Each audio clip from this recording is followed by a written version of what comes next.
I just want you to take a moment and look at this skull.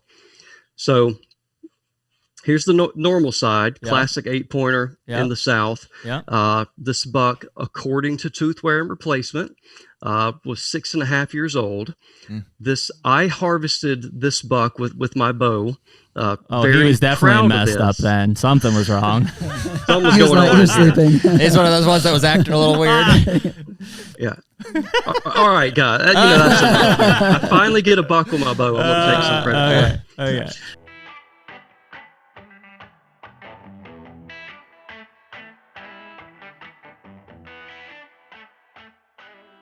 And we're back.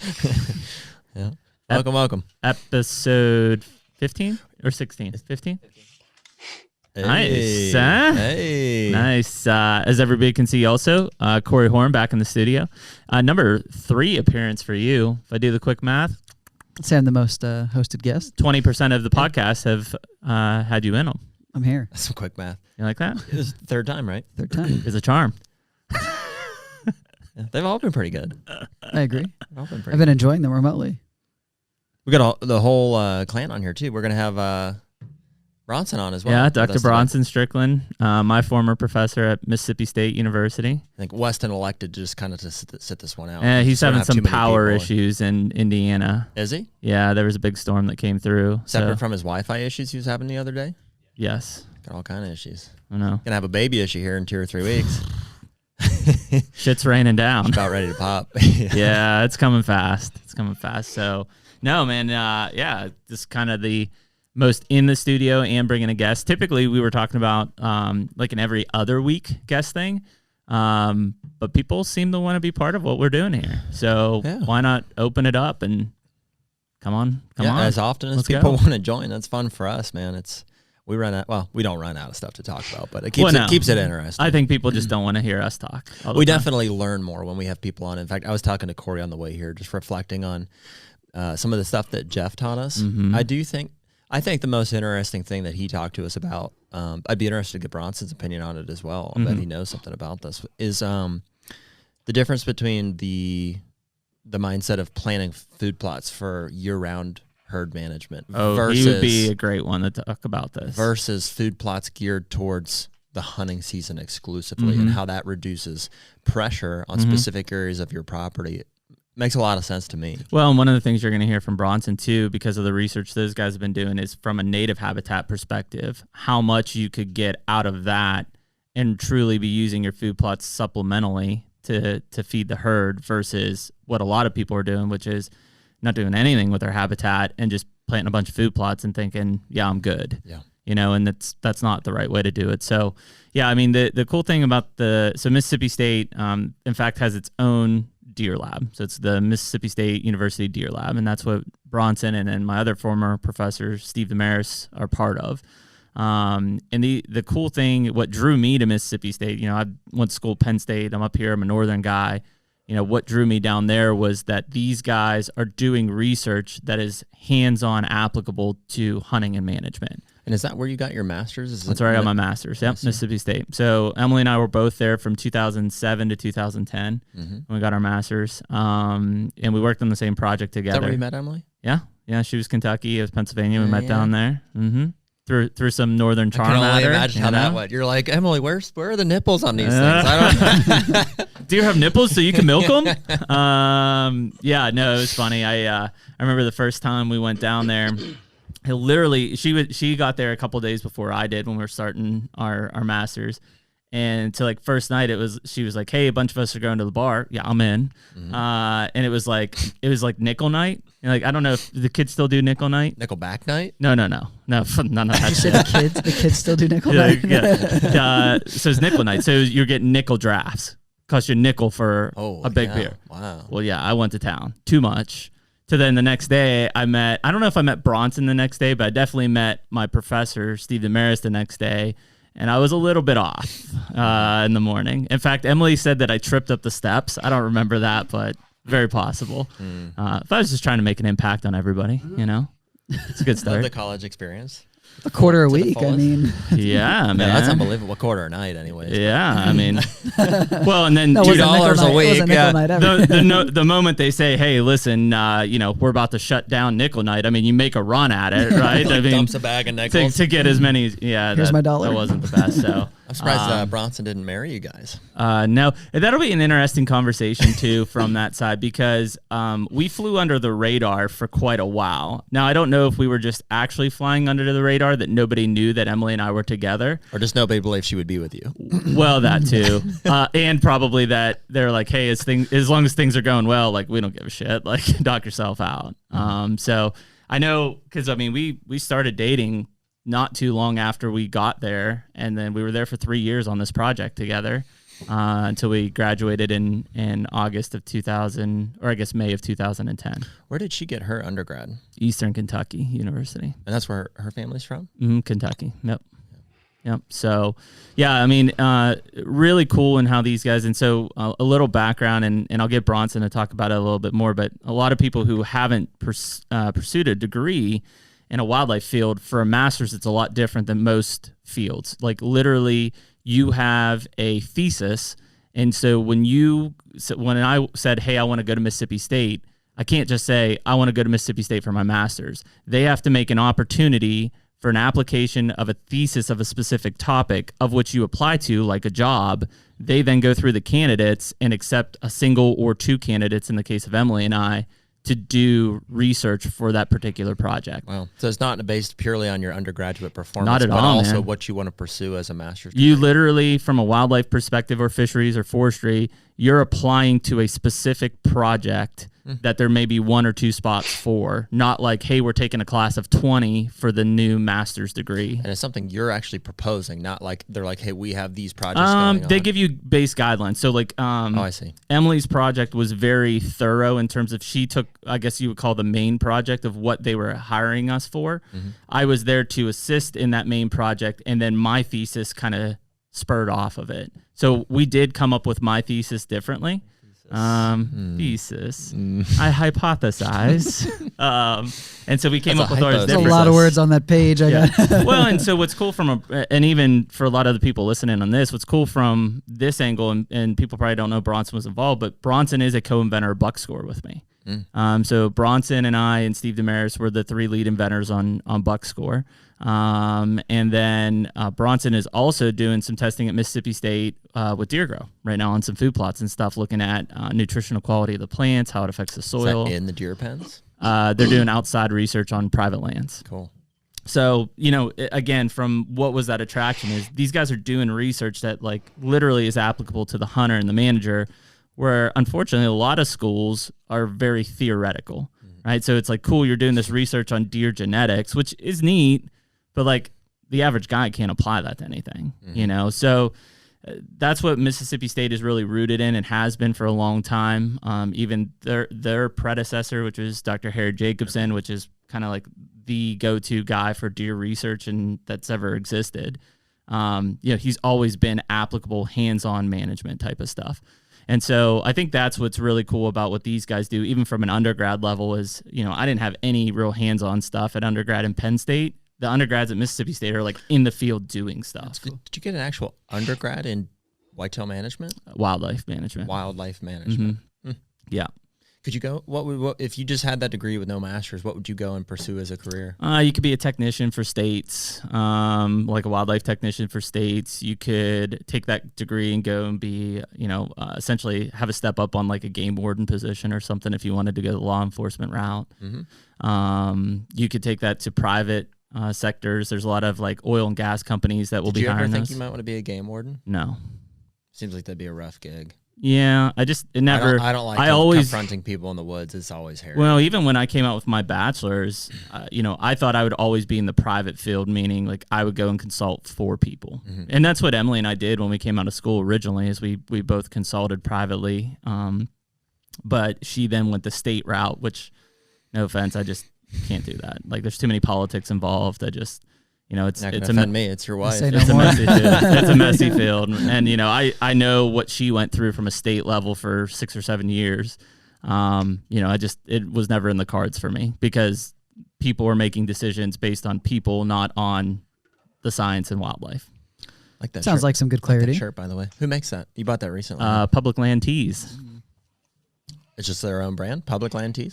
Cool. Did you see they did one recently? Obviously, no affiliation with these guys, but they've got like the $125 tee where if you buy it, you get a membership to DU, NWTF, QDMA. It's kind of a cool thing. So you buy a tee and then it's $125, but it's because you also get a year membership to every conservation group out there. Nice. The same guys. Did you see that mule deer one I have where it like has the meat processing and stuff? Same company. So. Yep. Cool tees. Yeah, very cool. Yeah, I don't know how. I don't know who they're affiliated with. Honestly, caught my eye and I said November, big bucks. We should reach out to those guys. I like that. Send us some shirts. Get on the podcast. So, anyways, that's kind of the intro to Bronson. Take a step back. You had some turkey hunting experience this past weekend. Where'd Colton go? I think you went to change the camera. Okay. Called me back some. Yeah, I took Colton up there to the new Ohio lease. It was, man, we had fun. Yeah. Yeah, it was, I wouldn't have done anything differently. We stumbled right into a bunch of birds. I've never hunted this place. Yeah. I hunted it once or twice for deer late season so we just picked this place up in January timeframe. Bob, the landowner, has been saying there's a bunch of birds. In fact, when I called him the other night, he's like, I'm looking at 2 strutters out in our backyard right now. Makes it seem so easy. It is. It should be. In theory, it should be. So all we did is I just parked right at the bottom of his driveway, and he's got a big. It's really funny. When we pulled in there, I guess I haven't seen this before, but he's got a big wood pile. He sells firewood, and he's got a gate on it that's closed, and there's some kind of a sign on there that basically says like, if you can afford to get shot, like feel free to take this one. It says like, I'll shoot you with a scatter gun is like pretty much what the sign says. Very nice. And so I was like, we could probably park here. We've got permission. Yeah, so I pulled around the gate and parked right there, and we just walked out, and there's like a little road that goes back to the gas well back there. And we started in this. There's only 2 fields on the whole property. Were the birds still roosted when you were walking in? Oh yeah, yeah. It was good and dark. We got in there at 5:30, 5:45. Oh yeah, it gets light around 6:15. Yeah, those birds aren't on the ground for another hour. Yeah, so we walked out there and we got sat down. Basically, long story short, I heard probably 8 or 9 birds that morning. I called in 2 on 2 different occasions. First one was at 7:30.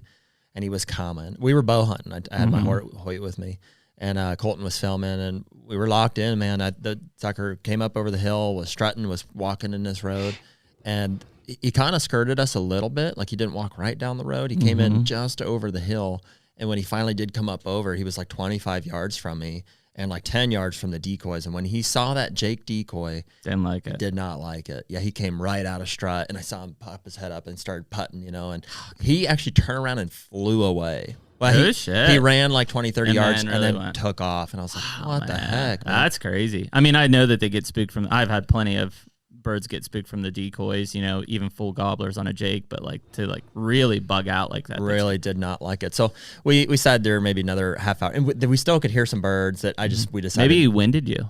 Maybe. No, I checked. Our wind was good. Yeah, testing.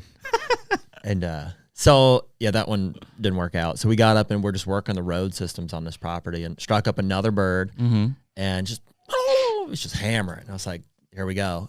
Made a move on him. I've started to figure this property out, which is cool. I've got a feel for how we can use the terrain. And so we started running up towards this food plot, and there's a road that comes around it. And I could tell this bird was just on the other side of the knob on that road. Yep. And so we set up, there's basically an intersection on this road. I set the same decoys up. I had a nested hen and I had a Jake for both of these, the first setup and the second. And same deal. I set up, I was maybe 10 yards from the decoy. It couldn't have been more perfect. Like there was a nice tree I could lean up on, and Colton was right behind me. I had the GoPro running. It was all set. Birds hammering like 50 yards away. And I gave him just a couple little, purrs and stuff. And he started coming. And I could tell he was coming, so I just shut right up. And I watched him come strutting right in. And I had enough cover so I was like, here he comes. Like, we're going to kill him right here. And same deal. I watched him come up over the hill. He's maybe 20 yards from me at this point, 25 yards.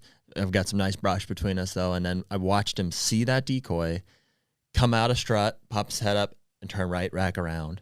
I called at him a few more times, and he did sound off. So it didn't totally freak him out, but he stopped what he was doing and turned around, decided he didn't like it. So what I decided to do is, because there's a knob there, I was like, well, let's just grab the hen. It must be this Jake. Let's grab the hen and let's circle around and get on the other side of the knob and just cut him off again. And right on the top of the food plot, we busted a nested hen out of the food plot, and she flew right over to where he was at. And then, so I did call a few more times, and it was never heard him again. And it's like, yeah, we're done. Yeah. And that's the end of turkey. Back it up. Come to find out, so that food plot where that hen was nested is just right above Jackson. Oh, okay. Okay, and I asked Bob what it's called. He said, well, we're going to call it the B plot, because apparently when he and not his wife, but the lady friend, they are like together. I don't mean to make it sound like that. Lady friend. Basically his wife. We're working that food plot together. I think she was out there helping him. They ran into ground bees. Ugh. He said we're going to call it the B plot. She got stung like 6 or 7 times. Went to the ER, I'm pretty sure. Oh, those will get you, man. Yeah, I think she's all right. That's eventful. Yeah. Harlan harpooned a Jake with a crossbow. Yeah. I don't know. You think he just skipped it off the body? Somehow? I mean, he put it through. I assume he just didn't hit vitals. But, I mean, that thing shot it at 15 yards. That arrow was buried in a tree 25 yards past the bird, like buried, and had a clump of feathers like this around the broadhead. Oh, really? And I found blood, but, like, how do you track a turkey? You don't. You just find another one. Yeah, I looked for like 40 minutes, and I'm like, this is just ridiculous. unscrew the shaft. Well, yeah, I just unscrewed the shaft. And like, I was like, I felt bad for him. I'm like, man, I'm sorry. Like, we looked. He's like, no, I killed it. I was like, okay. Let's go fishing. You know what? We did try to go fishing yesterday. We went down to Mingo. Oh, yeah. So Corey and Kira are in town just for the week here. And we went down to Mingo. I was like, let's just give it a shot. And we did find some trout, but they're just... The water's low. The water was super real low, real clear. The hole's probably been fished 5 more times that day. Yeah, it's been rough. It was no good. Well, cool. Let's bring Bronson in and start picking his brain. That's what he's here for, is to pick the brain, basically. Cool. Yeah, let's get him on. There he is. Hey, guys. Hey. Dr. Bronson Strickland. Welcome to the Hunter Podcast. Glad to be here, gentlemen, and Jeremy. That's yeah. We're like 30 seconds into this podcast and already digs. We have to catch ourselves on these intros because we just get to chatting and it's like, oh yeah, we got a guest. Let's bring Bronson in here. So, well, cool, man. So I guess start us off a little bit. Tell us about yourself. Tell us about the MSU Deer Lab a little bit. Give us the 30,000 foot view on this stuff. Sure thing. Well, Jeremy, how deep do you want to go? Well, I said how much of a background? You go down the 30 second? Yeah, give me a 30-second. But if you get on the rabbit hole, we'll chase. Okay. All right. Well, currently, so I'm a professor and a wildlife biologist. I work for the Mississippi State Extension Service in the College of Forest Resources, and when I say extension, for a lot of people outside of academia really don't know the context of that, but my job in extension is literally taking science discovered at the university and packaging that information so that everyone can understand it and use it. Mm-hmm. And so that is why and my colleague, Steve Damaris, your former advisor, Jeremy, I think that's why we have been successful and why we work so well together. He is a traditional professor, so to speak, in that his job is in the classroom, teaching undergraduates and graduate students, conducting research. I assist and help with the research, but then my job takes over. My responsibility is then taking all of the research that we learn and deliver seminars, write publications, popular articles, etc., so that we can deliver the research to the people so that they can use it. So that's essentially my job, my background, born and raised in Georgia. And so I got a undergraduate degree from the University of Georgia. Then I changed environments completely and went to South Texas, both in terms of environment of the landscape, semi-arid environment, no pine trees, and got to work for 3 years on some of those really big ranches in South Texas, and where really the very first fundamentals and foundations of understanding deer management came from. And so I got to rub elbows with some really cool people down there. And after that, came to Mississippi to work on a PhD and got my doctorate degree here with Steve Damaris, and worked for the Department of Agriculture for a few years after that. And then luckily a job opened up in Extension, and I was lucky enough to land that position. And that was approaching 16 years ago. Wow. So I've been in this gig for quite a while now, and love every minute of it. Wouldn't trade it for anything. Well, I think what's really cool, man, and I was telling these guys about it. Obviously I was a Penn State guy in my undergrad. I'm a northerner, but I bleed deer management. That was always my passion going through school. Didn't know really, per what we were just talking about, what I was going to do with it. And I think that the attraction for me, and two-prong here, to Mississippi State was that you guys did research that was applicable and usable to the hunter and manager, right? That was very foreign to me coming from the North, which was very traditional, theoretical, type things that I was learning as an undergrad and how it was applied. And I think that the other thing that kind of is really cool about what you guys had formed and had done, and what's different than a lot of these, call it mainstream graduate degrees, is I was telling these guys, you really are applying for a job as a master's or a PhD student. There is a project that you are applying for that may be 1 or 2 positions available, versus like, oh, I'm just applying to go to grad school and get an MBA or a Master's of Arts or whatever it might be. And so it's a very different structure. And kind of when you come out of that undergrad to then say, all right, I want to do a master's in wildlife, fisheries, forestry, whatever it might be. Now you got to go out and find a project to basically become a graduate assistant with, which is so different than mainstream America, which is, hey, I'm just going to go get my MBA type of thing. Yeah. Grad school for programs like us is a little bit different. Just because you want to come here and pay the tuition, that does not mean you have a position. So every time we have a graduate position, it is funded by an outside source. And so, Jeremy, part of the nature of us being so applied, and we don't run away from that. We don't shy away from it. We're happy about it. We applaud it. We gravitate towards it.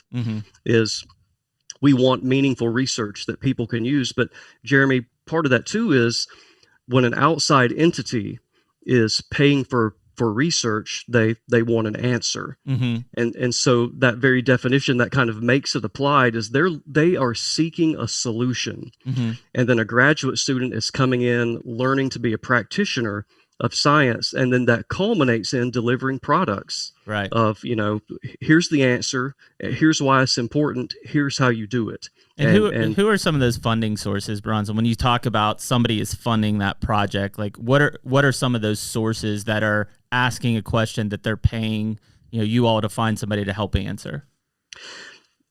Number one, throughout probably all of the U.S., certainly in the Southeast and absolutely in Mississippi, is our state wildlife agency, the Mississippi Department of Wildlife, Fisheries, and Parks. And we have more or less over the decades partnered with them. We're kind of seen as their research arm. And so we work hand in hand together. So you can imagine that the funding source is our state wildlife agency. We have this issue. We don't know where the bucks are going, or we've got an issue with wild pigs. And so they provide the funding and we do the research. Another big one for us is the U.S. Department of Agriculture, you can imagine. It might be a wildlife damage problem or human wildlife conflicts issue. So as a very tangible endpoint in how it's going to impact a producer, a hunter, a general citizen, etc. Those are probably the big ones. It could be U.S. Fish and Wildlife Service. Some other institutions, and there's nothing wrong with this at all. I think it's fantastic. We need the theory behind a lot of this, but another institution may be funded more by National Science Foundation, for example. That's very theoretical type stuff. And that is where I do not compete on that level. I've got no game there, so to speak. Mine is really delivering research that people can use. Yeah. Well, and I think, again, that was kind of my attraction to Mississippi State when I was looking for a position was, I wanted a project that I was going to marry to myself to the next 3 years, that at the end of it, there was applicability to any deer manager, hunter, etc. And obviously Emily being on that project too, what we looked at, guys, was basically there are, I guess there's multiple soil areas or regions of Mississippi. Obviously, you've got the Delta in Mississippi, which is like the high fertile soil. You've got what's called the Lurs region, which is like this middle ground. And then you've got kind of the coastal, lower coastal plain, which is basically not great soil. Right? And so those are like the 3 core areas that we looked at in a research project. And what's interesting about it is, obviously, if you're on the coast, you typically see smaller deer, smaller bodies, smaller antlers, and just by observation. As you get to the Delta, you see bigger antlers, bigger body because of the soil. So part of the research project that Emily and I were involved with, Bronson and Dr. Damaris, was... And this was the point of your thesis? This was actually the point of Emily's thesis. As I said, like, she had a main thesis, and then mine kind of spurred off of it. This was her project, was if we took bucks from all of these different soil regions, right, and we put them into research facility pens, and we let them all get to the same age, we fed them the exact same thing in the exact same conditions. Number one, do the coastal plain deer eventually catch up to the Delta deer because they have better nutrition, they're in the same environment? If they don't, is it significant of a difference, or is it multiple generations, meaning those deer that we capture from the wild and put in never catch up? It's genetic. But the next breeding cycle of deer from the coastal plain have fawns, and those fawns then grow up to older bucks, do catch up, or don't they? What'd you find out? Is that a fair... Yeah. I'm trying to recap my wife's thesis, which is probably pretty poor. From 11 years ago. And knowing Emily, she's going to have some words with you about it. Anything that we miss. The first comment on the YouTube video is, "That's incorrect." Don't listen to this guy. Yeah, he doesn't know what he's talking about. Let me reduce it like this, Jeremy. The ultimate question was, is it the environment that's causing antlers to be small and bodies to be small, or is it genetics? So is it nutrition or is it genetics? That was kind of to summarize the ultimate question. And I mean, that's you and I talked about it before, but from a hot topic button issue, genetics and deer. And I feel like, especially in the South, we don't talk about it as much in the North or the Midwest, but in the South, you want to talk about a hot button issue, because the people on the coast literally will say, yeah, we just have shitty genetics. That's why we don't grow big deer. There are still probably some people that think that. I do, at least myself, I think a lot of people have maybe just accepted that they can't impact that as much as they might have once thought. So I guess by killing certain from that segment, Bronson, and obviously Emily and I were there through, really the end of Gen 1 or the original, then into the Gen 1 breed, and then part of 2, but not much. What do you guys conclude, or what are you working towards a conclusion on with that? Yeah, well, I think we do have a conclusion, and just what I was talking about a moment ago, and how we took a decade of research, and we didn't just keep it at the university or in journal articles. We produce, I don't know if you can see this, an extension publication. It's essentially a popular article that tells the whole story written in language everybody can understand. What we essentially found is that it's the environment. However, it's nutrition. Those deer, and it just so happens that that's in the coast here. It could be anywhere in the U.S. where nutrition is limited, and but what it took was time. And so I think what we really uncovered, and other people had discovered this, but I think what we were able to show very well is that this process called epigenetics. So it's not solely genetics, but it's epigenetics, meaning that genetics are influenced. The expression of your genetics are influenced by the environment. And so it literally took these genetic or environmental cues to a doe while she has fetuses, while she is gestating these fetuses.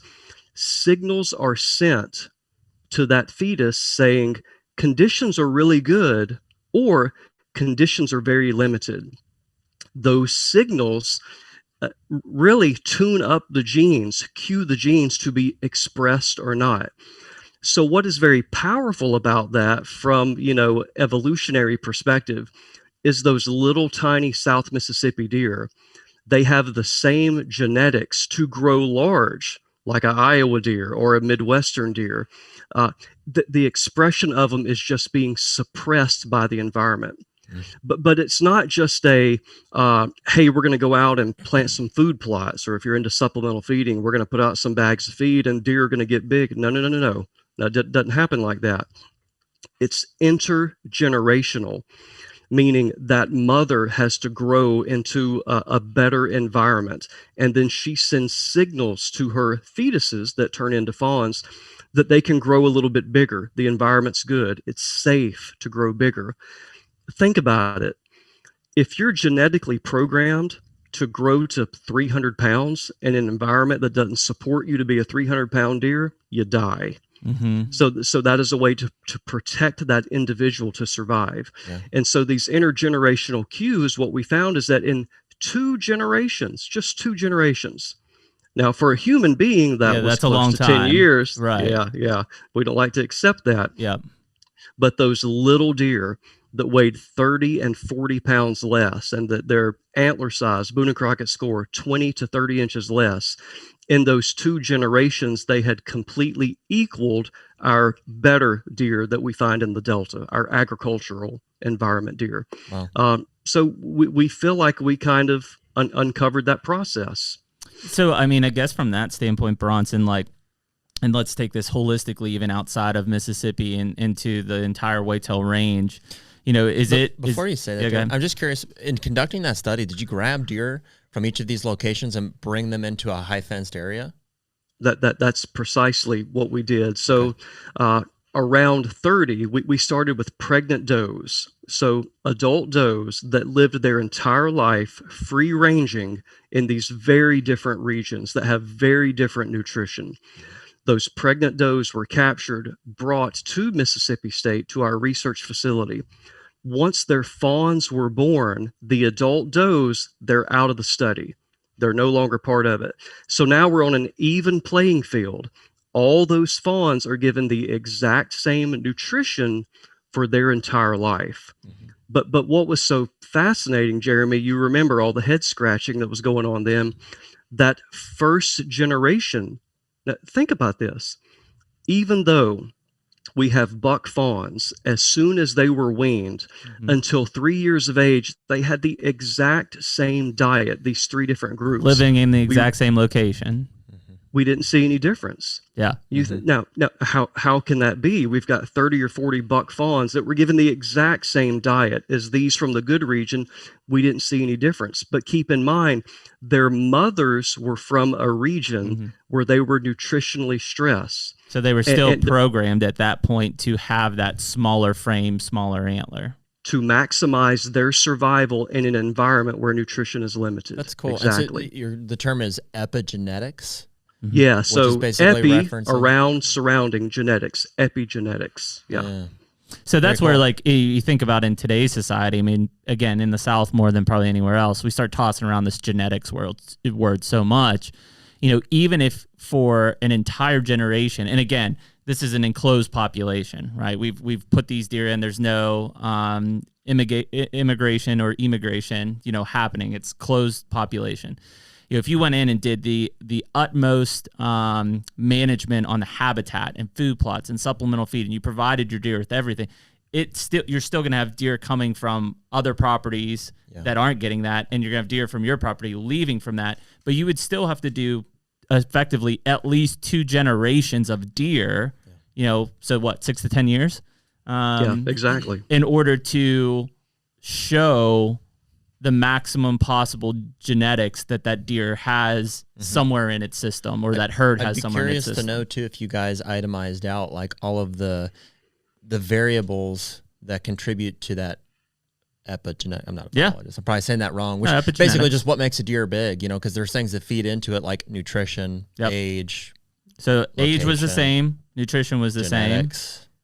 essentially we're trying to eliminate these other factors, right? To find out if it truly was a genetic difference. Because, so Bronson, I guess let's back up a second there. Give these guys a little bit of history on Mississippi in terms of the restocking efforts, because this is the root of why we searched this out. Not only the fact that we're seeing smaller deer in the coastal plain than we are seeing in the Delta, but historically, there were deer restocking efforts in Mississippi. I do want to clarify, too. Yeah. We're saying in terms of size, is that in reference to body weight? And antler.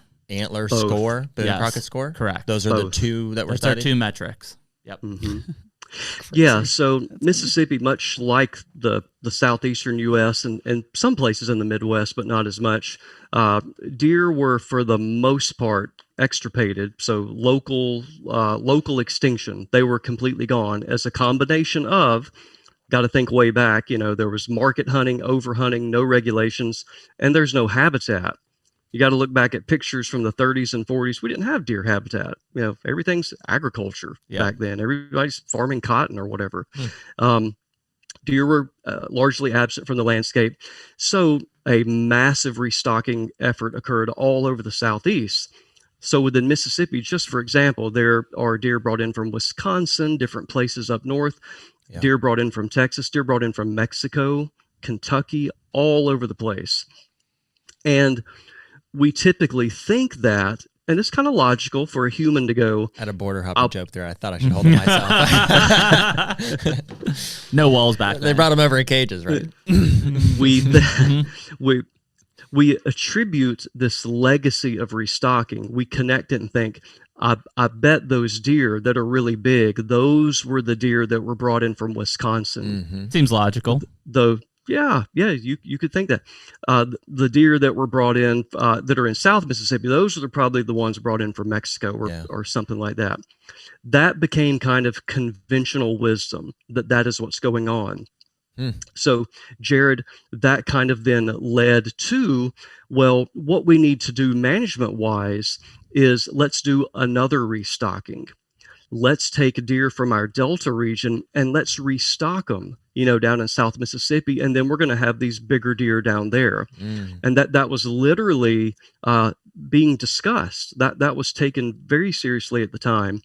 And that was the impetus for this very research project was, okay, let's do a deep dive in this and see if we can sort this out. And that led to kind of reverse engineering.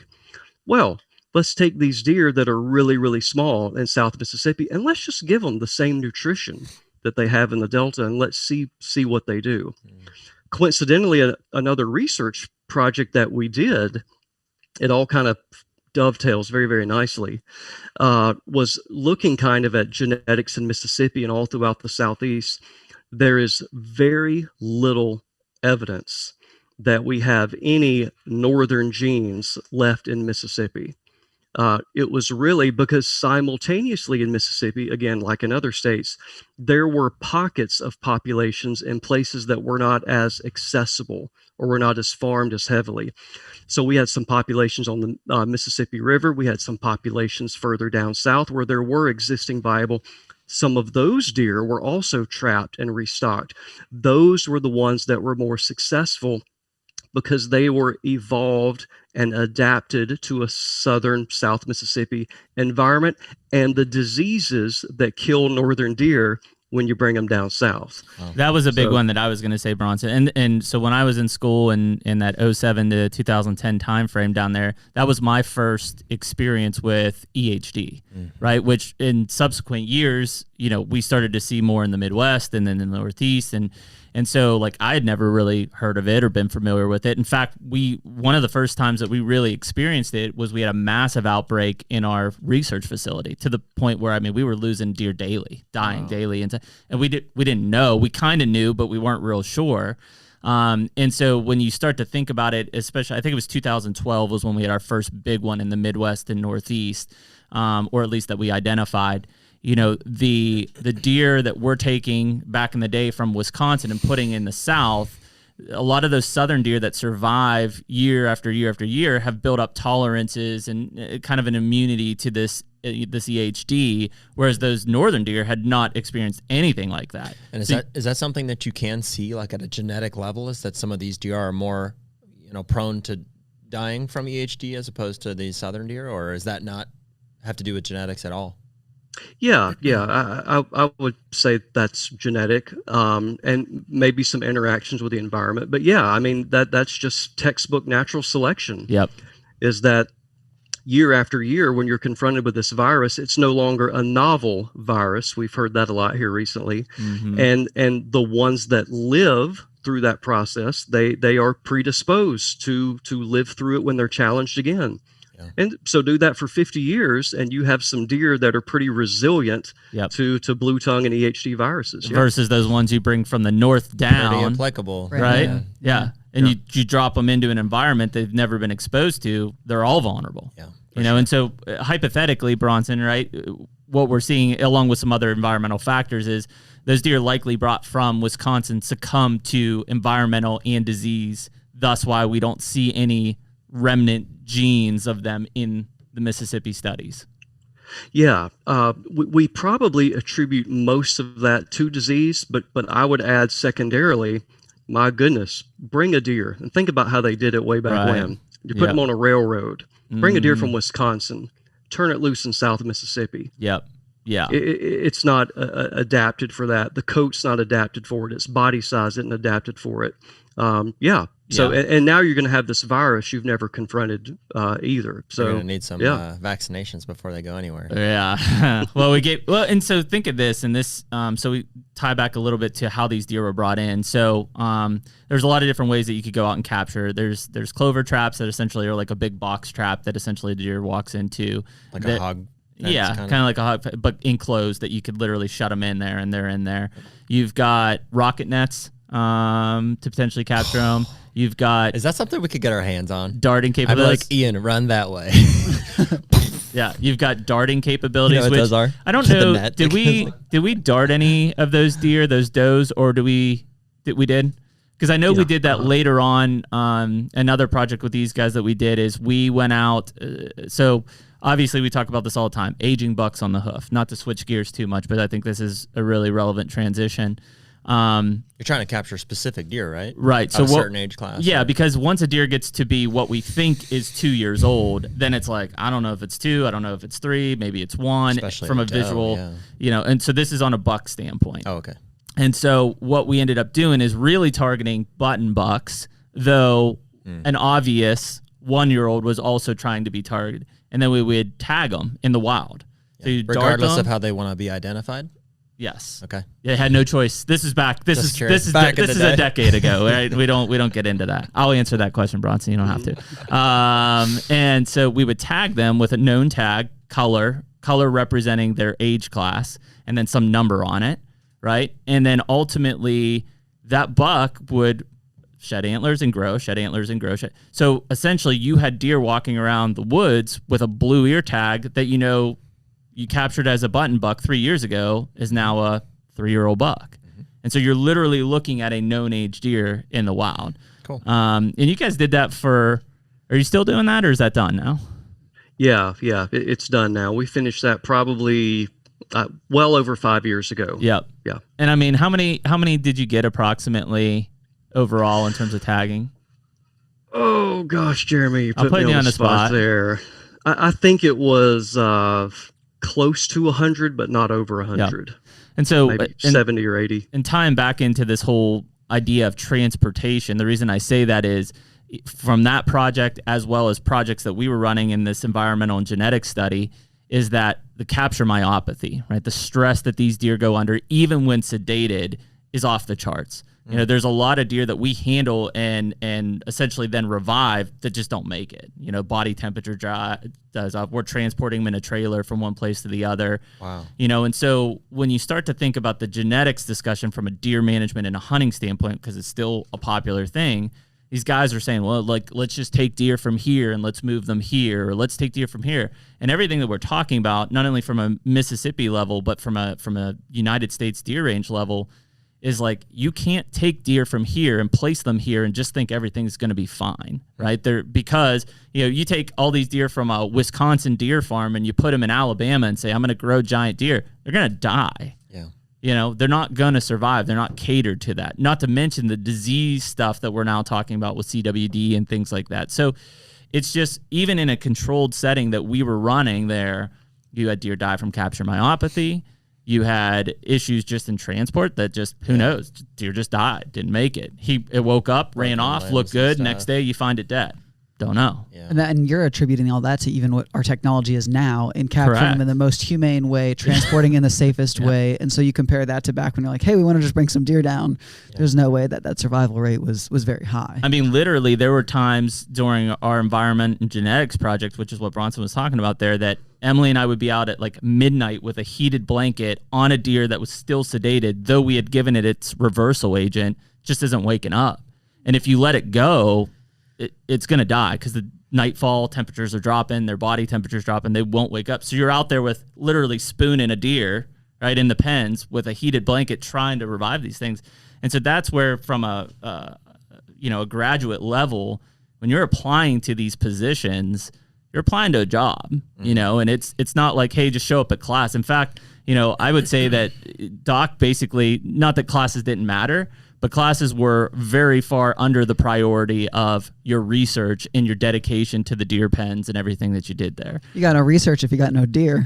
That's it. And we were worried I know there were bottlenecks early in the study because of our disease issues and things like that. And it's out of our control at that point. There's literally nothing you can do. And so you're just trying to maintain these sample sizes enough that at the end of it, you get to where you have enough data to say conclusively, yes, there was a difference. No, there wasn't. Yes, they can catch up. No, they can't. Yeah. You can't make that decision off of 5 deer.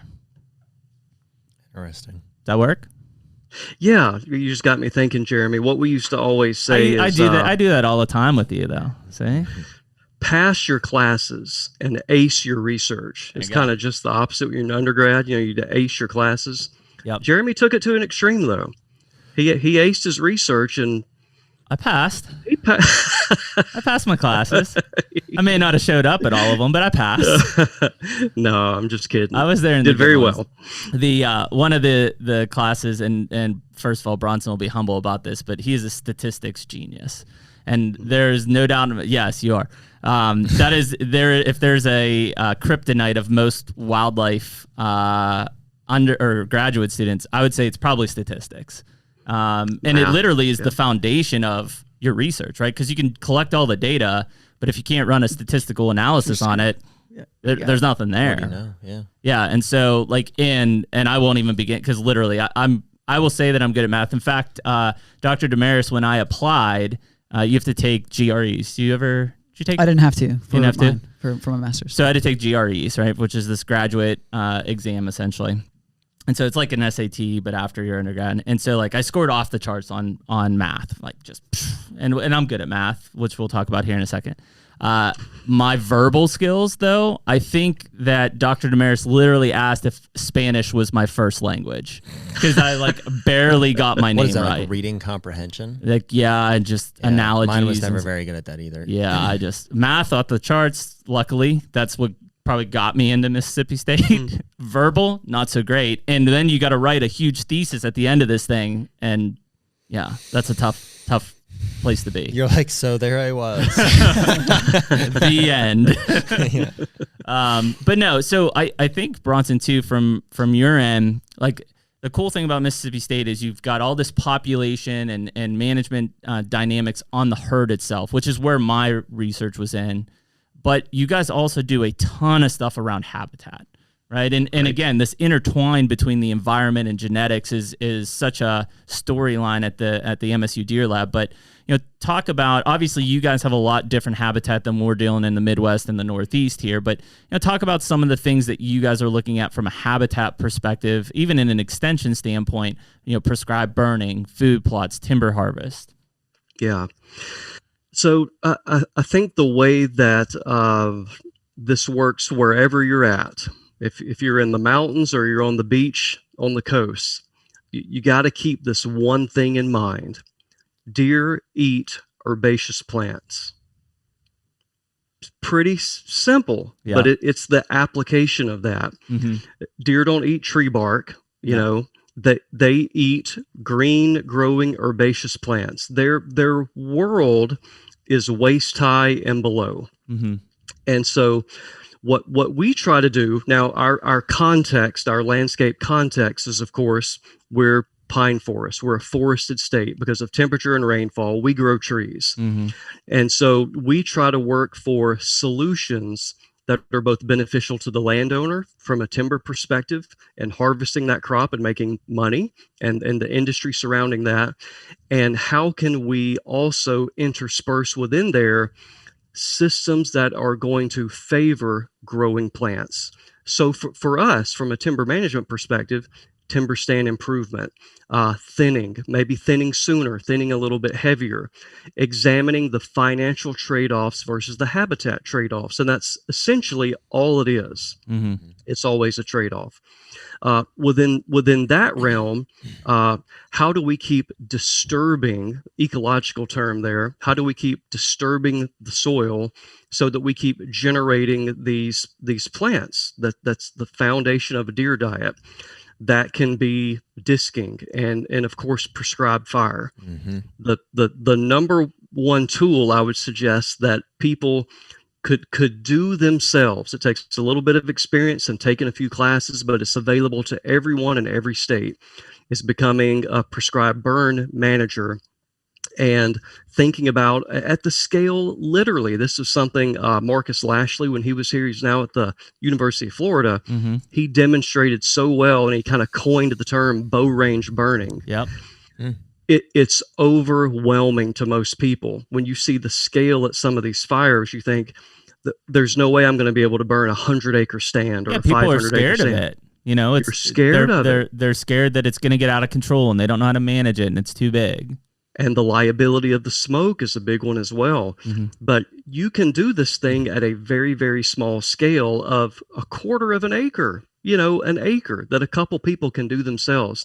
That is a form of disturbance you can do within the forest that is going to stimulate growth and create deer habitat.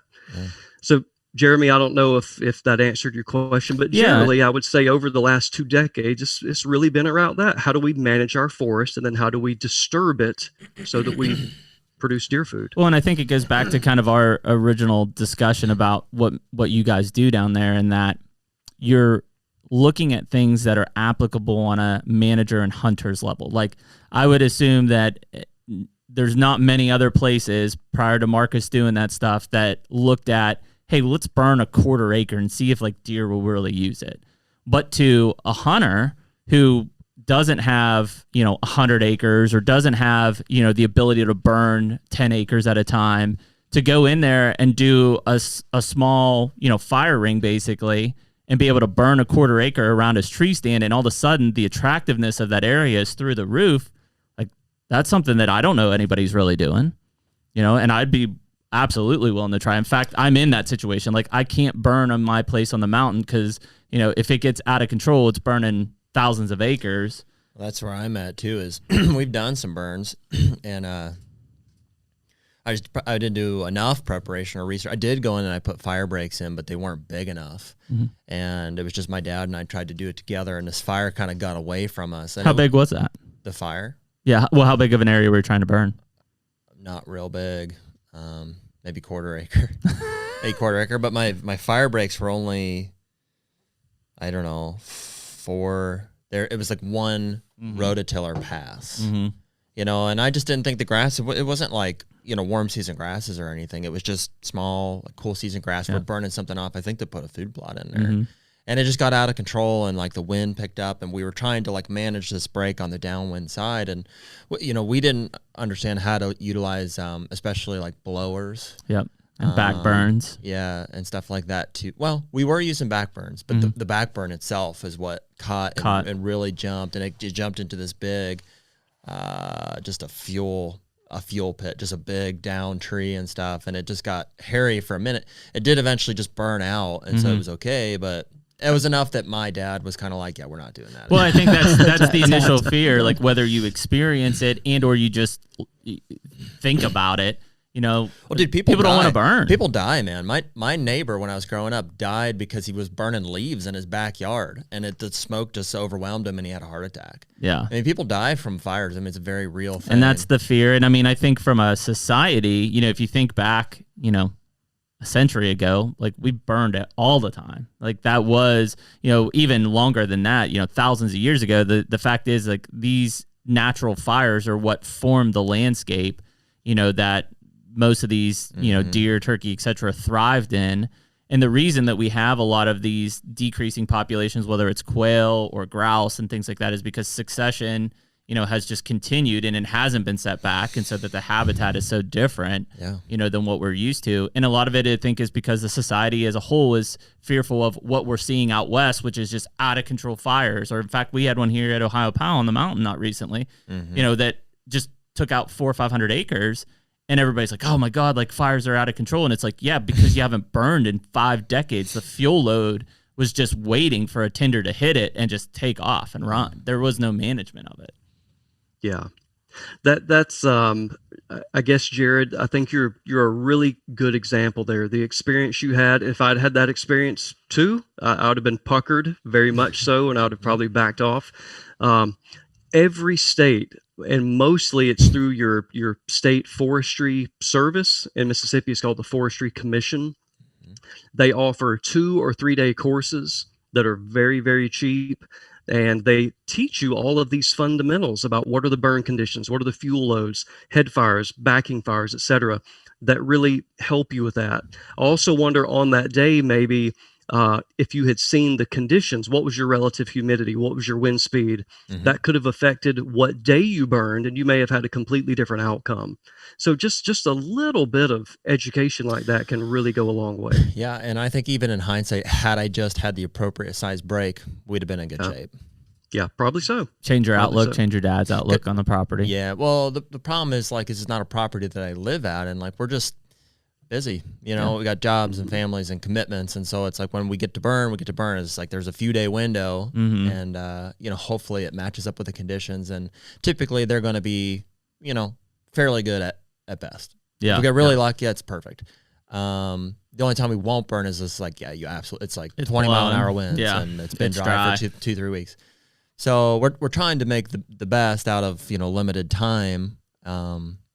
And I definitely do think it's doable. I will revisit it at some point. I just need that pucker to release it over a course of a couple of years. But I think the memory needs to fade. Yeah. I think you make a good point there in talking about how you even use fire, and Bronson, this is kind of the deer society as a whole right now is like, though important, right? The emphasis on deer habitat being equal to let me create food plots and or supplementally feed, is off the charts at this point, and I know Jared and I are extremely passionate about food plots and stuff, but we also are extremely passionate about timber stand improvement and habitat management and getting light to the soil, and thus even talking about burns. You guys have done a lot of research around food plots down there, just because, again, even when I came from the north, like people had food plots, but I wasn't that familiar. I come down to the pine forest of the south, and every power line, every wildlife opening is in some sort of food plot at that point.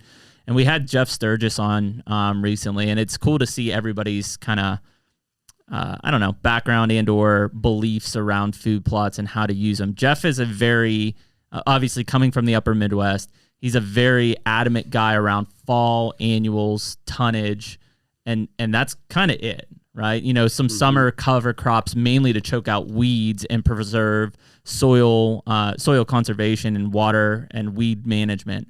His whole thing is based around being the herd manager. Yep. Herd influencer. Herd influencer, which he believes is tied to the deer season months almost solely. Yep. Like I don't even really want to see the deer outside of October to December.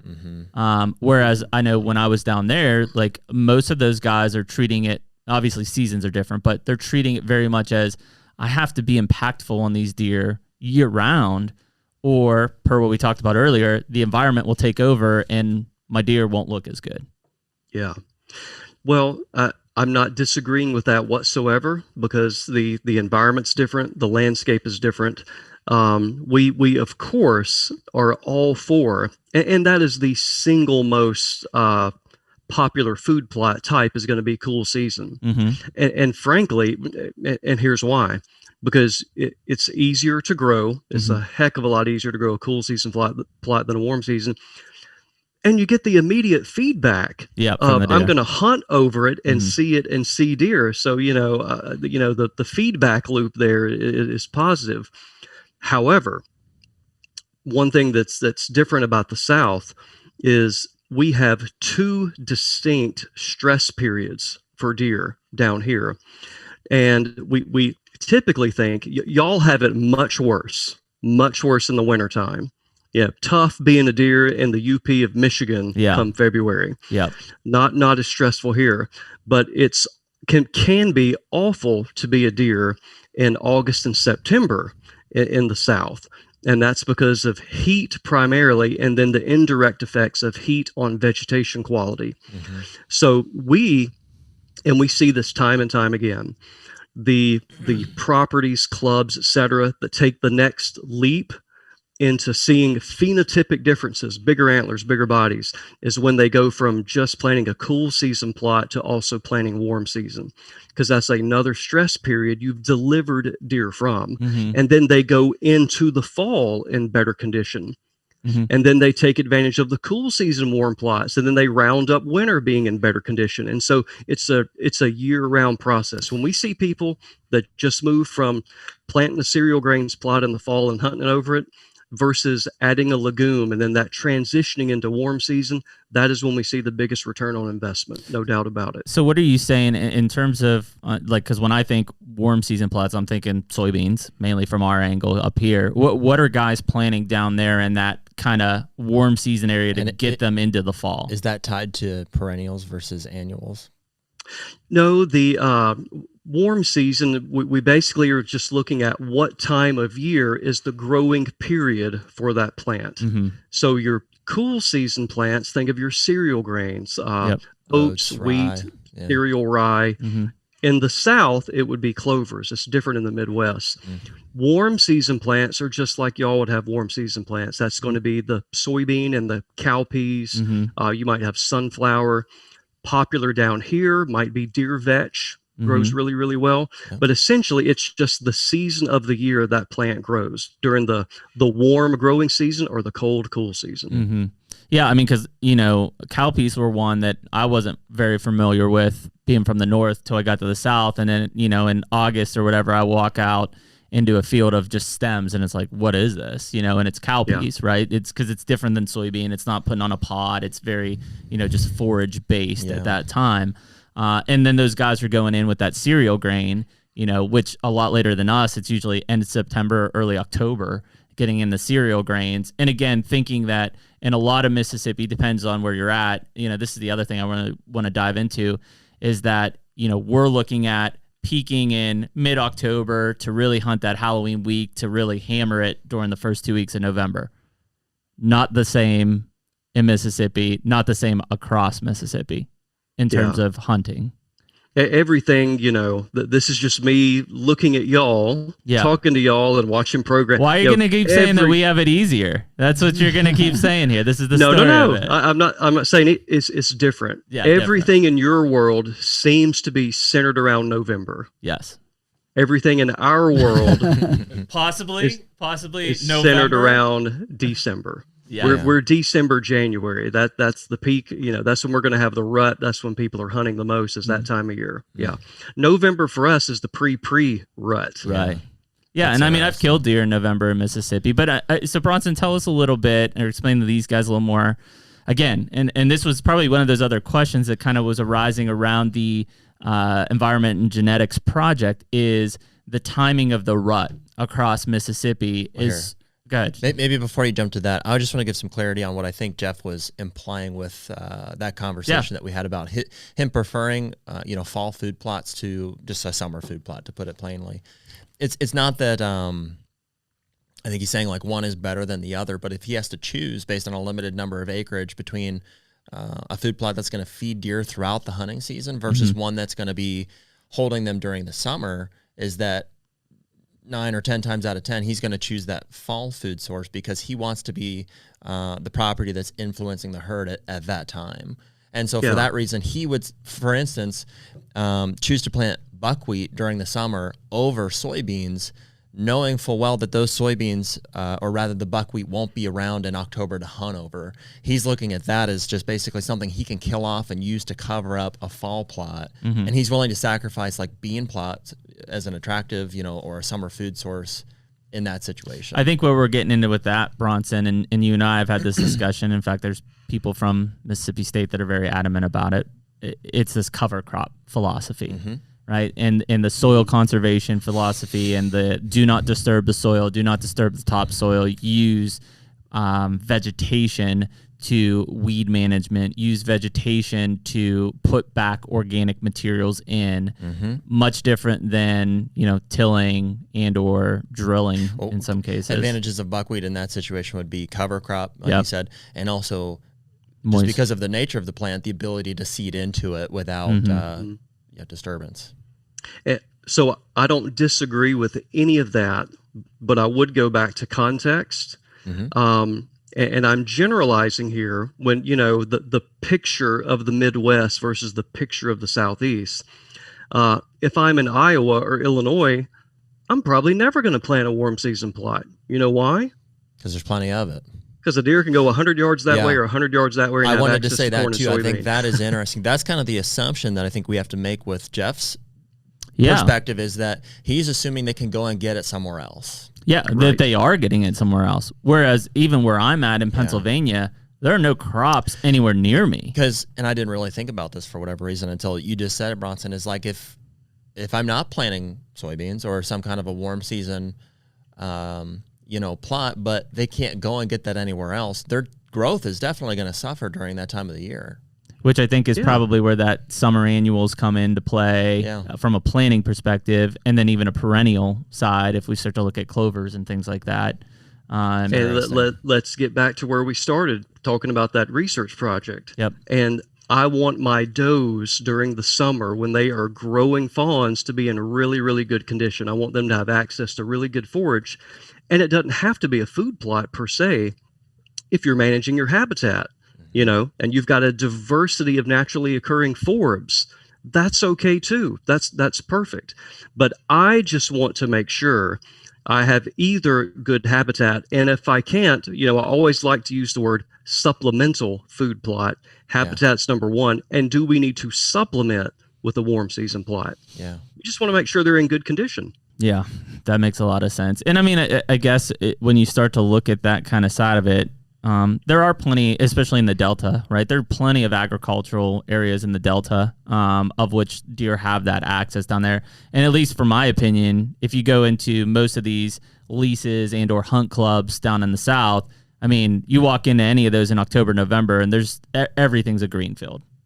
I mean, and when I say green field, I mean cereal greens, oats, wheat, rye grain. Unfortunately, ryegrass sometimes, but we don't include those. Unfortunately, yeah, that's a cuss word. Yeah.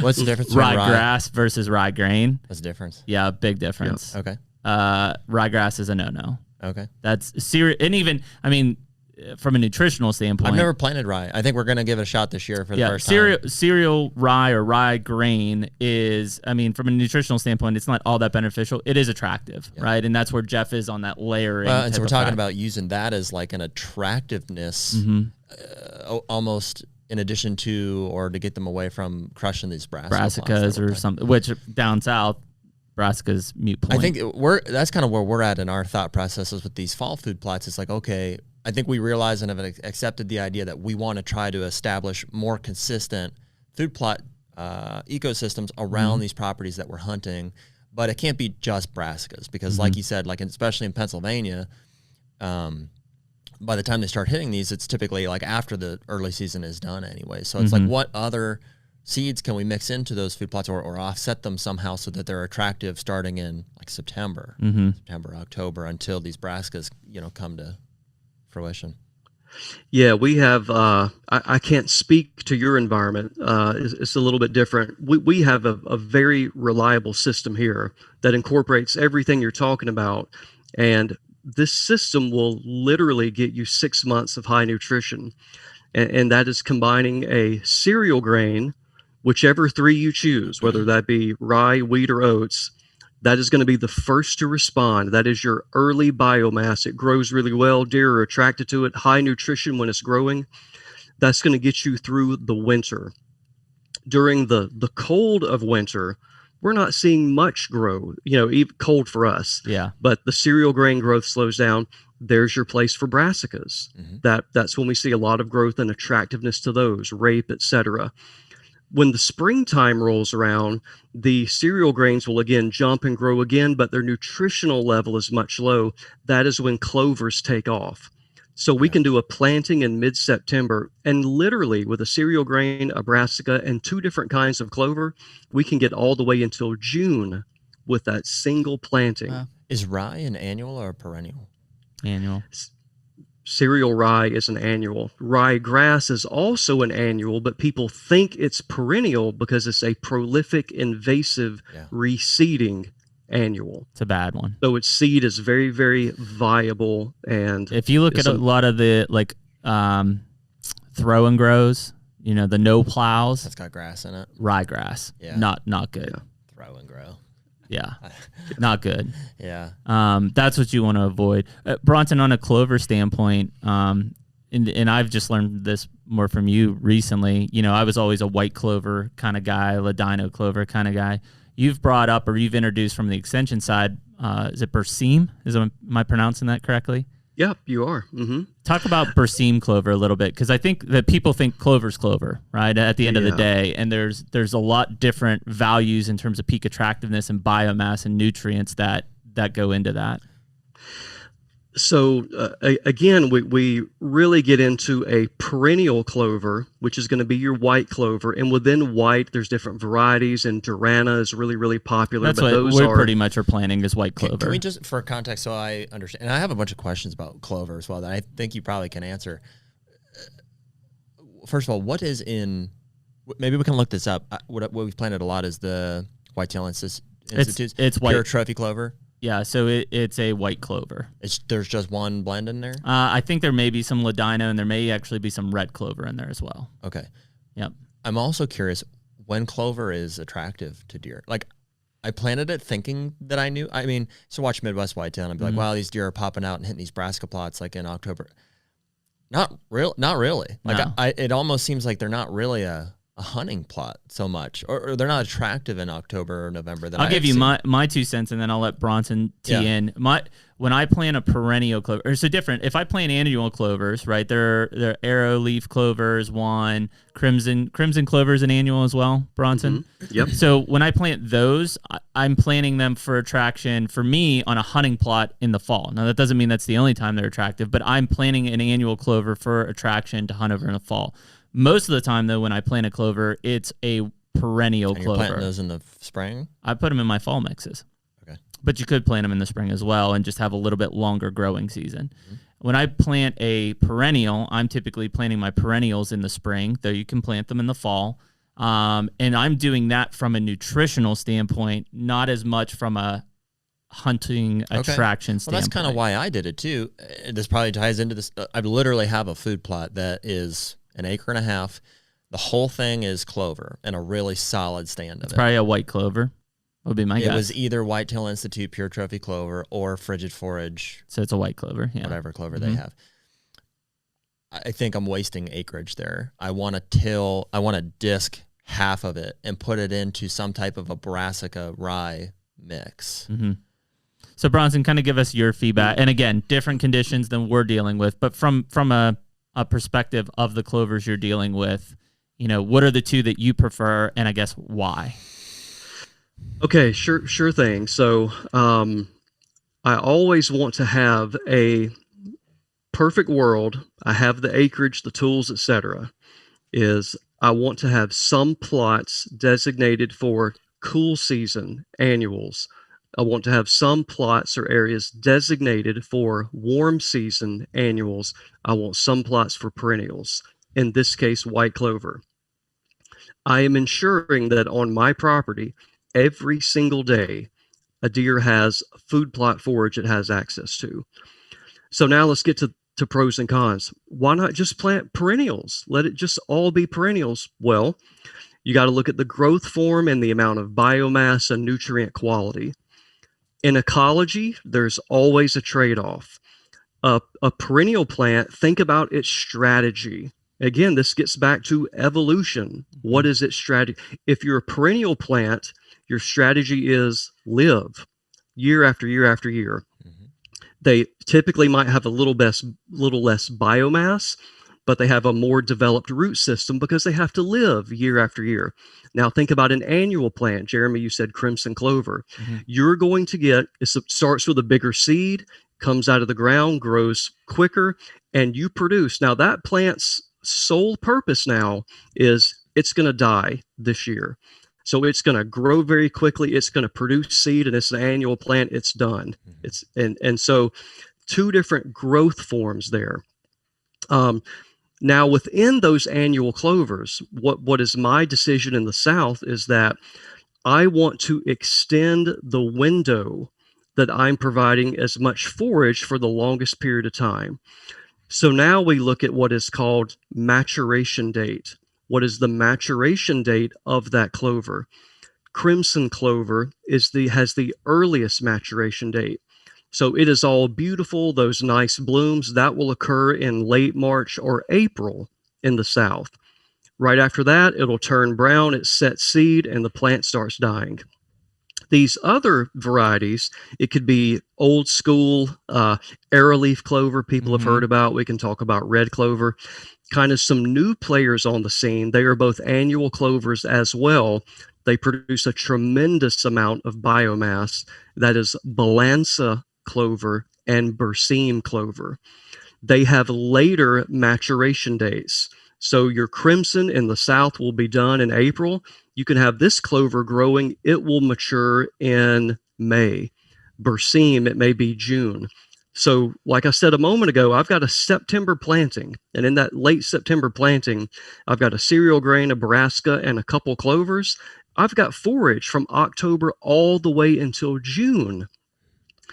And now let's look at our strategy as well, is while I still have forage growing until June, a month earlier in May, I just planted my warm season forages.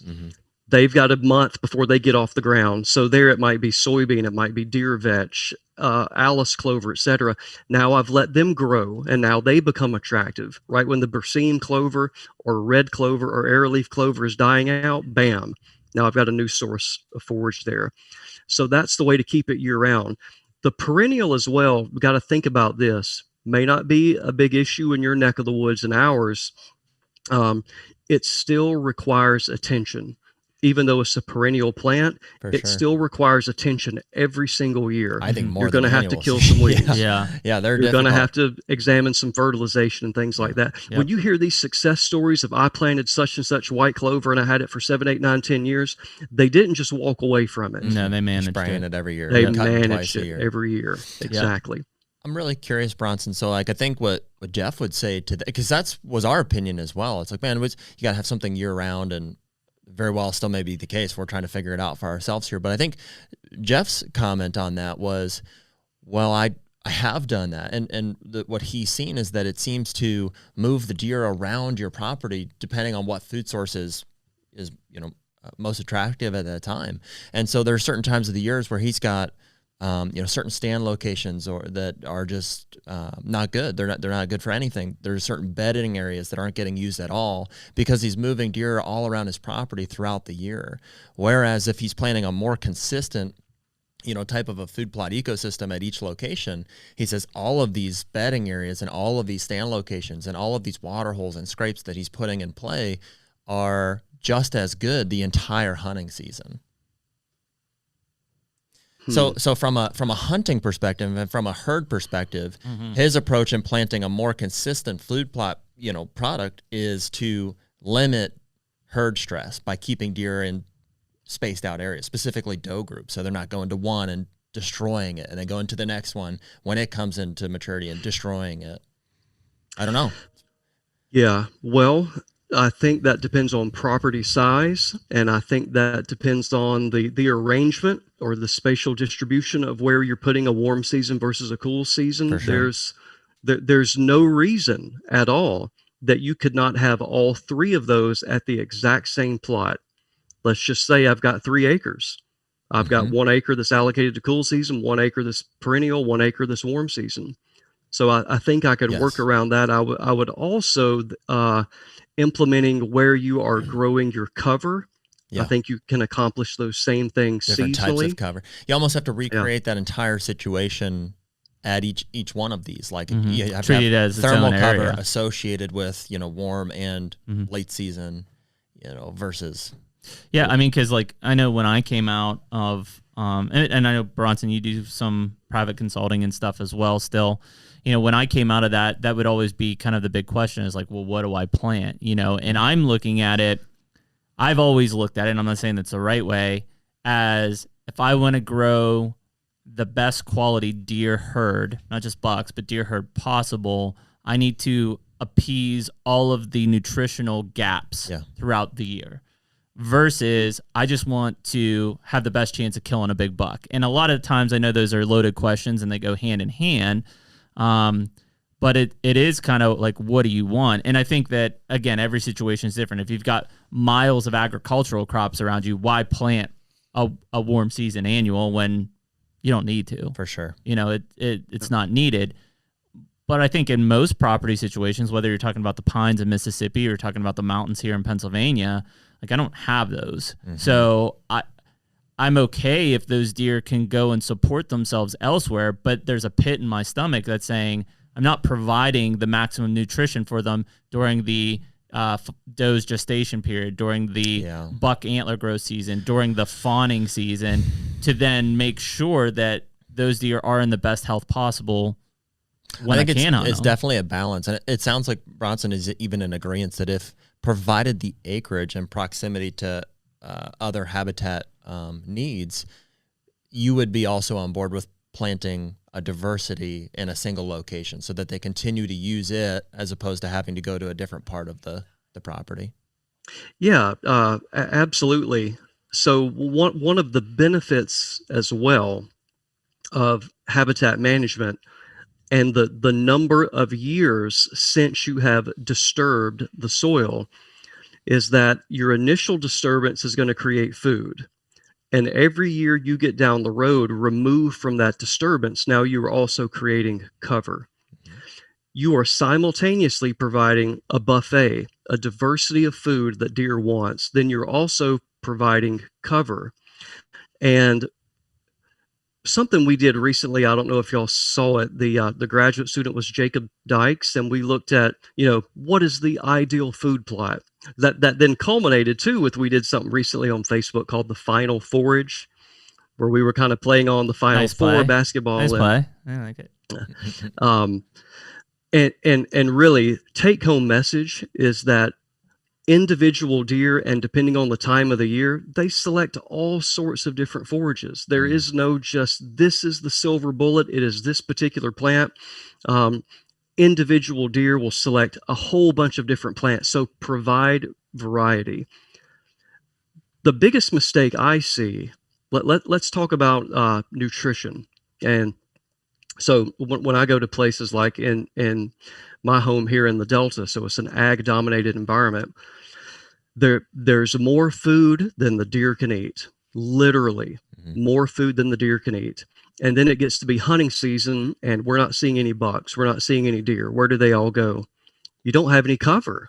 You've got this large landscape, and it's all. You don't have any cover, and you don't have cover dispersed, evenly on the landscape in little spots that you can hunt. If I were on a smaller property, 50 acres, 200 or 300 acres, I really think that's a point that gets neglected all the time. And, we started talking about the importance of nutrition, so we always have to do that. But if you want to hold deer on your property, develop cover for them as well. Don't make them march 1,000 yards to find a meal or a mile to go to a soybean field. Put food adjacent to cover on your property and hold them there. I think it's pretty amazing how far, especially a mature buck, will travel to feel safe from his primary food source. Yeah, I've had, and I'm sure it's even more drastic than this, but I was lucky enough to get pictures of this buck I was hunting, I think it was last year, maybe 2 years ago. Remember Duke was, I'm pretty sure, bedded up on the gobbler's knob. Yep. And he was ending up at this. I had a feeder, and I had a pretty substantial brassica plot. Like, I guess it's not that far away, but half mile. Half mile. Matter of 15 minutes, 20 minutes. I had a picture of him here where I think he was bedded. And then 15, 20 minutes later, he was like a half mile away. And I'm sure that's not where he stopped. He might have kept on going to a bigger ag source or something. Or in like Kansas, that. when it's these big cattle pastures in between ag land and their bedding, they'll cover 2 miles. Yeah. Like nothing. Yeah. But I think in a choice, right, if they had their bedding and food close, that would be the preference. Certainly less stressful. From an energy standpoint. Yeah. Until the does enter the equation. Right. So all that is set up for, shelter and food, all that works beautifully. And then the rut happens. Yeah. And then, and then they're all over the place. And you can even then kind of use that to your advantage of on your property. This all depends on the size of your property, but creating those clusters of cover where does, family groups of does that's going to be the central point of them. And if you kind of set it up strategically, we know that bucks, and it may be at night, but certainly some during the day, they are going to go through that network of those different focal areas, core areas of those does. That is the adjacent point that Jeff was making to the food plots, is that's going to allow for doe family groups to establish their area in connection to a certain food plot. Same deal, as opposed to this one's good now, this one's good now. So now I have these doe family groups that have their own isolated locations throughout the property that is connected in some way with a food plot, that if a buck now has the opportunity to go and hit all of these different doe family groups, more time on the feet, held up in certain areas, and more time on the feet, potentially more visible. Pretty eye-opening. Yeah. It's interesting. Yeah, I mean, I think that, and the kind of cool thing I think Mississippi gets overlooked for is 2 things. Number one, the amount of mature bucks in that state is pretty astronomical. In fact, I don't know if it still is, but at one point in time, you kill 3 bucks. Is that still the case? Mm-hmm. You can. Just as as a landowner, or no, even a non-resident could come and do that. Yeah. Wow. And then number 2 is the amount of large antlered and body size. I mean, some of these deer coming out of the Delta region, and even the Lurs, I guess, too, Bronson, but I mean, they're horses, like giants. Really? Like would rival anything that we would shoot in Kansas, which is a weird thing to look at it. And I assume, crops, everything we're talking about, but soil fertility, right? I mean, is that what we're linking this thing to? Yeah, there's kind of a delicate balance there, and how we tease that apart. And it's really difficult, Jeremy, to decouple one from the other. Sure. So here's what we know. And, I can't say, X percent is related to this and X percent is related to that. But here's what we know.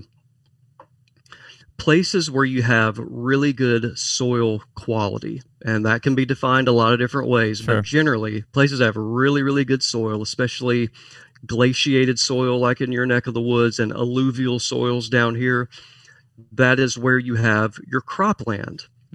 So that is literally the best crop soil you can produce. And so now you've created a landscape that is growing all of this food for deer, and the deer respond by getting bigger and growing bigger antlers. Coupled with that is if you grow the exact same plant, pick whatever it is, ragweed, you grow it in that really good soil and you grow it in the not so good soil, 2 things are going to happen. The nutrient quality will be slightly greater. Not a bunch. A percent crude protein, maybe 2%, but it's not a lot. It's a little bit better in the good soil. But what can be drastically different is instead of in the poor soil, that ragweed being this big, in the good soil, it's shoulder height or waist high.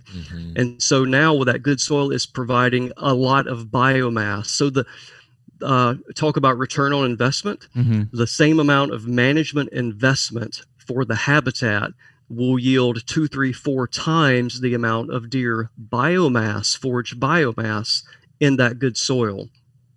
So I hope you can see the complexity of trying to detangle. Sure. You've got all of those things occurring in, quote, good soil, and it's hard to attribute exactly what it is. And it's a combination of all of them, I'm sure. Yeah, and I mean, and you did some research not too long ago when you were looking at, correct me if I'm wrong, basal circumference of 1-year-olds. And so I guess kind of walk us through that, because that obviously, like Jared and I will look at, I don't know, tens of thousands of pictures a year, and we see, or we even this year shed hunting, we found some what I would consider stud 1-year-old deer antlers, and obviously, like, you know, the initial thought there is like, oh, if it's a, you know, 5-point, it's a 10.1-year-old, like that deer is going to be a toad, whereas if I find a spike or I see a spike, like obviously I've got low expectations for them, right? That's just So what's the question? So basically, these guys have looked at some research from a 1-year-old standpoint. Mainly about basal circumference? So first basal circumference, right? Because that's one of the indicators that we're looking at, right? Yeah. So Jeremy, we would have preferred to have had Boone and Crockett score or beam length or something like that from yearlings, but those data just don't exist. So the one metric that we could use that people had data from Florida to Texas to Maine, you know, to Minnesota, was from years back, the basal circumference of yearlings. That was just a very common metric at check stations. You bring it in, you put the caliper, you know, on the base, and here's my number. So we use that. And then, Jeremy, thinking back ecologically, we have this rule that's called Bergman's rule. And it's all about body size, heat conservation, and heat dissipation. And what it is typically within a species, whitetail deer, when you go from a southern latitude to a northern latitude, in general, bodies get bigger. Now, there's an interplay with that. A lot of people think it's because it's more advantageous to be bigger in a northern environment. The counter argument, which is getting a lot of support for now, is it's not that. It's that it's so difficult to dissipate heat when you're really, really hot. That might be the more selective force. So, Jeremy, what we did is we did a national map. We had data from 20 or 30 states, I can't remember. And we plotted yearling buck circumference based on latitude. And what was amazing is that there was a general relationship with latitude, meaning that deer bodies are getting bigger as you go north, of course. But what was more important was what we would call net primary productivity, which is getting back to, does this environment grow plants or does it not? So when you have the same latitude, so we're taking the whole body, you know, heat dissipation thing out. When you looked at those places in the U.S. that might be in Pennsylvania, where Jeremy's at, that's more of a forested state, versus Iowa, that's a more agricultural state, we see on the same latitude, as you might imagine, we see bigger deer in Iowa, because now we have coupled together latitude, you know, and body size, heat conservation, heat dissipation, and we've coupled that with food, intergenerational food availability. So one take home from that is that it's going to be really difficult, you know, if you're in South Mississippi or Central Florida, you are defying the laws of physics. You from a heat dissipation standpoint, you can't grow really big bodies, and when you grow really big bodies, you get big antlers go along for the ride. So that's one thing management cannot address, is you're never going to get the trends in antler size from Illinois and South Mississippi or Florida, which just goes because back of the physics to of the it. essential thing that we've always talked about, which is manage your expectations. Yeah, you have to do it in the context of your environment, your surroundings. Exactly.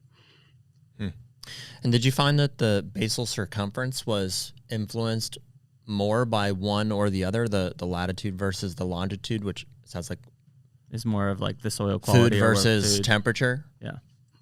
Yeah, we found, I don't remember, Jared, exactly how we partitioned it, 40% versus 60%, that they were both important. I always thought it was interesting that we'll find, even in Kansas. So when we go out to Kansas, which I think is probably one of the best regions longitudinally and latitudinally for, it's like kind of X marks the spot for just awesome high scoring deer, is we'll find deer that are the same age, or we believe to be the same age, with, you know, really heavy bases or antlers all the way up, and not so much. You know, they should have access to the same nutrition. You know, they're the same age. The only remaining factor that I see is genetics. Go back, Jared. You were comparing Kansas to what? To latitudinally? Kansas. Yeah, Kansas deer, just deer in Kansas.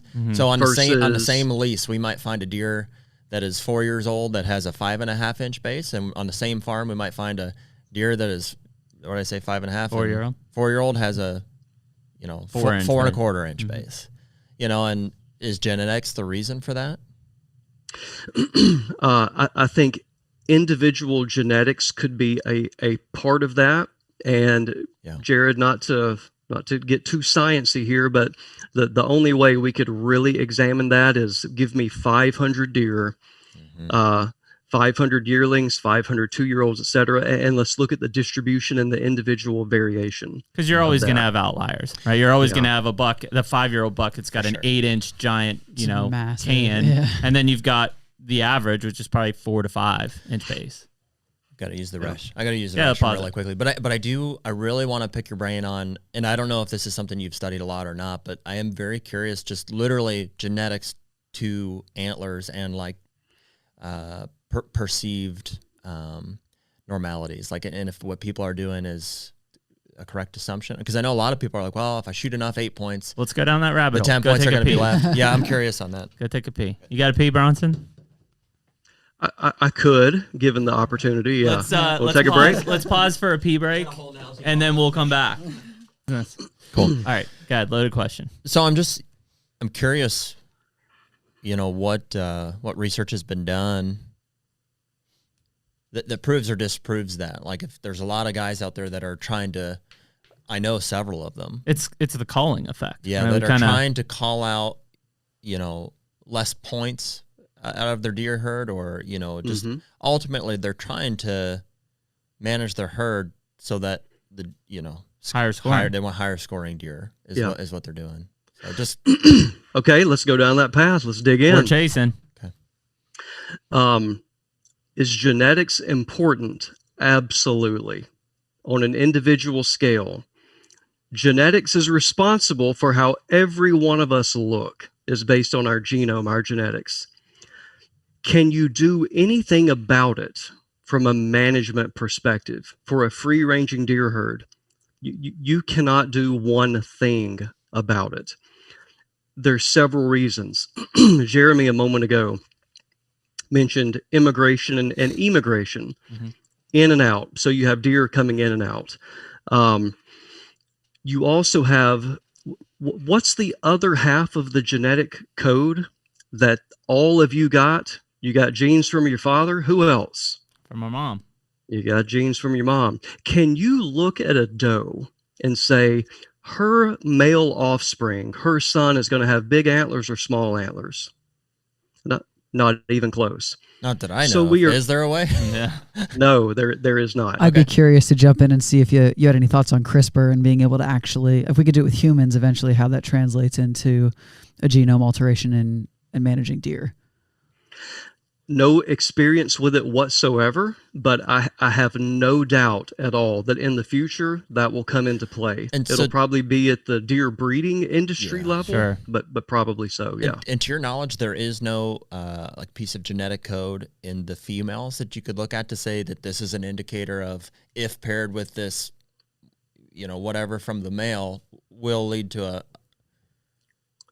Yeah, I'm sure that will be revealed. There's no doubt about it. So, I mean, right now, Bronson, it's pedigrees and deer farms, right? I mean, we're literally linking not only this super, which is just a history of, just like you would with dog breeding or horse breeding or anything else. But they don't necessarily know what about their genetic code. But they'll breed this doe that has lineage to this giant buck, knowing that somewhere in her has genes linked to him, with this buck who also has great genes to the. So it does exist more than likely, but we from a paper format. This happened. We're going to try and replicate it. Yeah, and I mean, you still don't know. Yeah. Like, if you go and like, obviously, I'm a Kentucky Derby fan. Kentucky Derby coming up. If you go out and say, I'm going to take this sire and this dam. My family's cows, man. It grew up breeding the cattle industry. You don't always still get the best. Like, it's not you breed secretariats here and American Pharaohs here and think that you're going to come out with the Triple Crown winner. That's not the case, right? Right, exactly. Is that a good enough analogy, Bronson? That's not bad, right? Yeah, well, I think you hit all the main points. The only way with current technology that we do that is through pedigrees. That's just a history of knowing. Yes. You know, what is the offspring of this male or this female is going to be. So you have those detailed records, and then you get to breed them together and see what the outcome is. You know, well, if it didn't work, well, let's breed this one with that one. You get to manipulate everything, and simultaneously, remember, you're manipulating nutrition, and you have a veterinarian there to take care of disease as well. So it's a very artificial environment and system that does not translate whatsoever to the wild. So we can't do anything about culling. So the example I used a moment ago is you've got bucks, we've got yearling dispersal you have to reconcile. 70%, give or take, depending on where you're at. You invoked this selective harvest. You know, you came in and you culled all these deer because we don't want any bucks with less than 8 points on our property. And then a doe has a fawn, has a pair of fawns. One of them's a buck fawn. Well, what happens when it's about a year old? It moves off your property and goes somewhere else. The yearlings that you're seeing on your property are not even born on your property. They're from your neighbor. So just right there is a hole in the bucket that is leaking that you can't plug up. Now, let's say that we could even control for some of that. This was what was, I think, most revealing on a project I was a part of with Texas A&M University, Kingsville. And if you go look at the Mossy Oak Gamekeepers, their videos, they had a couple shows about this on the Comanche Ranch in South Texas. Coming up with what is called the breeding value of a sire, in this case, a buck, the breeding value.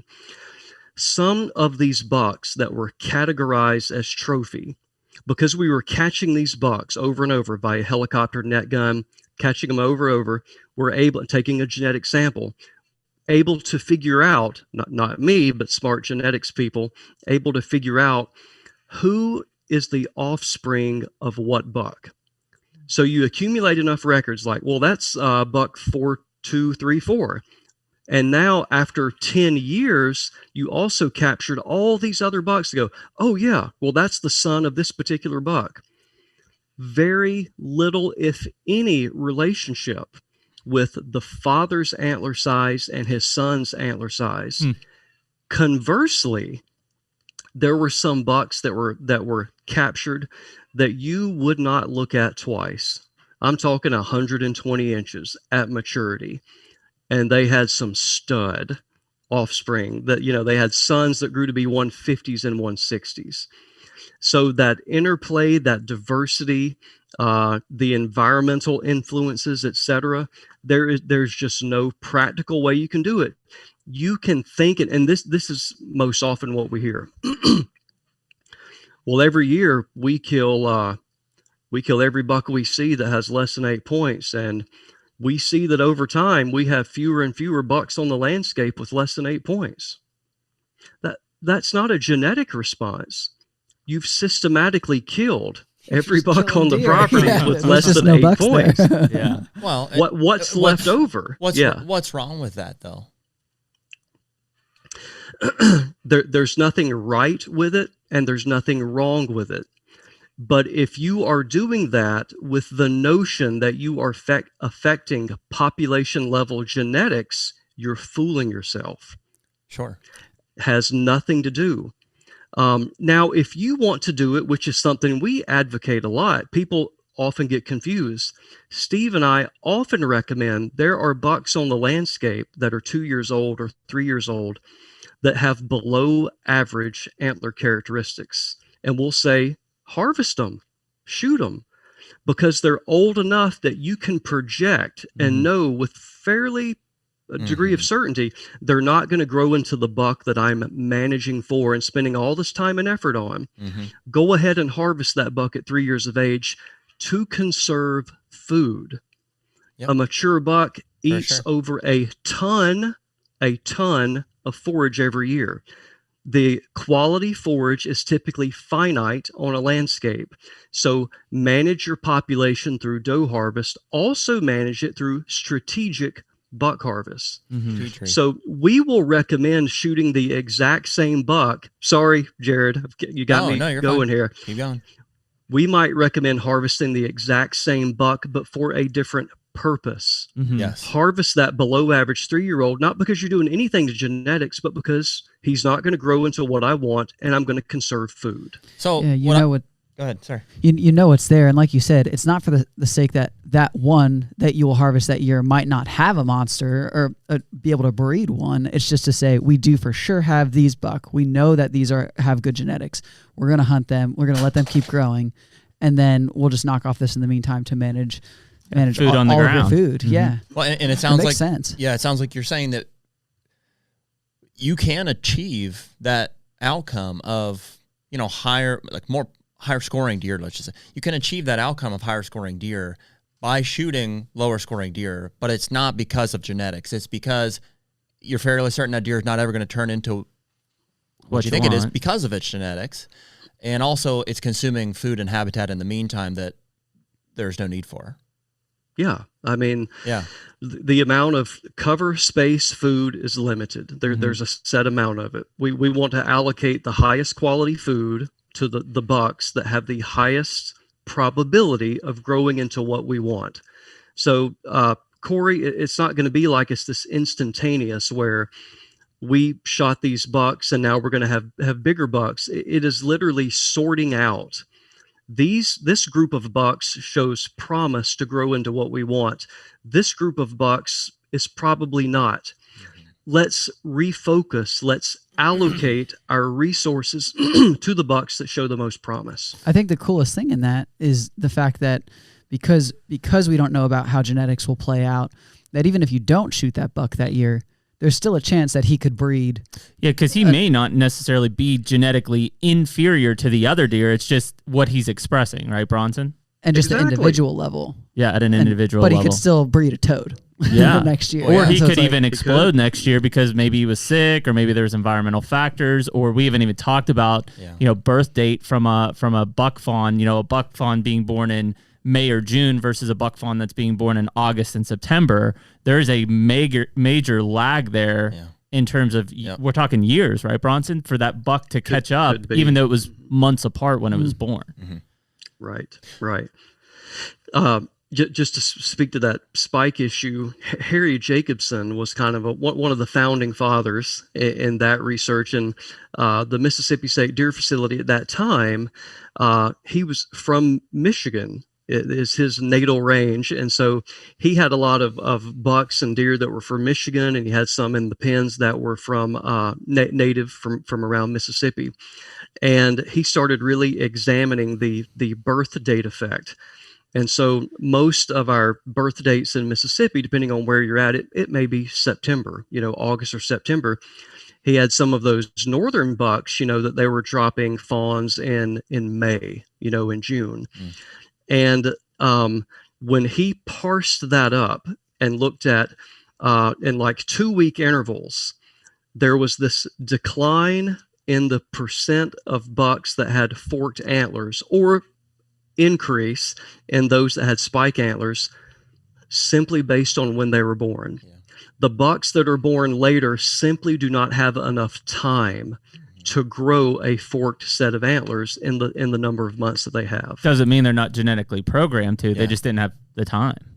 Just didn't have the time. That's exactly right. It's like we see in the humans. Malcolm Gladwell had a great write-up about this, about outliers. I just finished this one last month. There you go. I was talking to Jared about it this morning on the way here, actually. Which ones turn out to be the hockey superstars? Well, it depends on when you were born, what month. Yeah. Same thing. I'm curious as it relates to this conversation about like not being able to genetically influence the herd by harvesting. What do you make of deer that I know we've probably all seen deer that we're like, oh, dude, that's definitely like the son or the offspring of so-and-so buck. It looks just like him. You know, is that, do you think we're right about that in some cases or no? I think you could be. I think it's certainly possible that happens. But it's really hard without you having a tissue sample, a genetic sample from father, from mother, and from that one. It's hard to say with certainty. Now there will be some very unique antler characteristics that I would say it's beyond reasonable doubt. Like, that is probably the son of old so and so.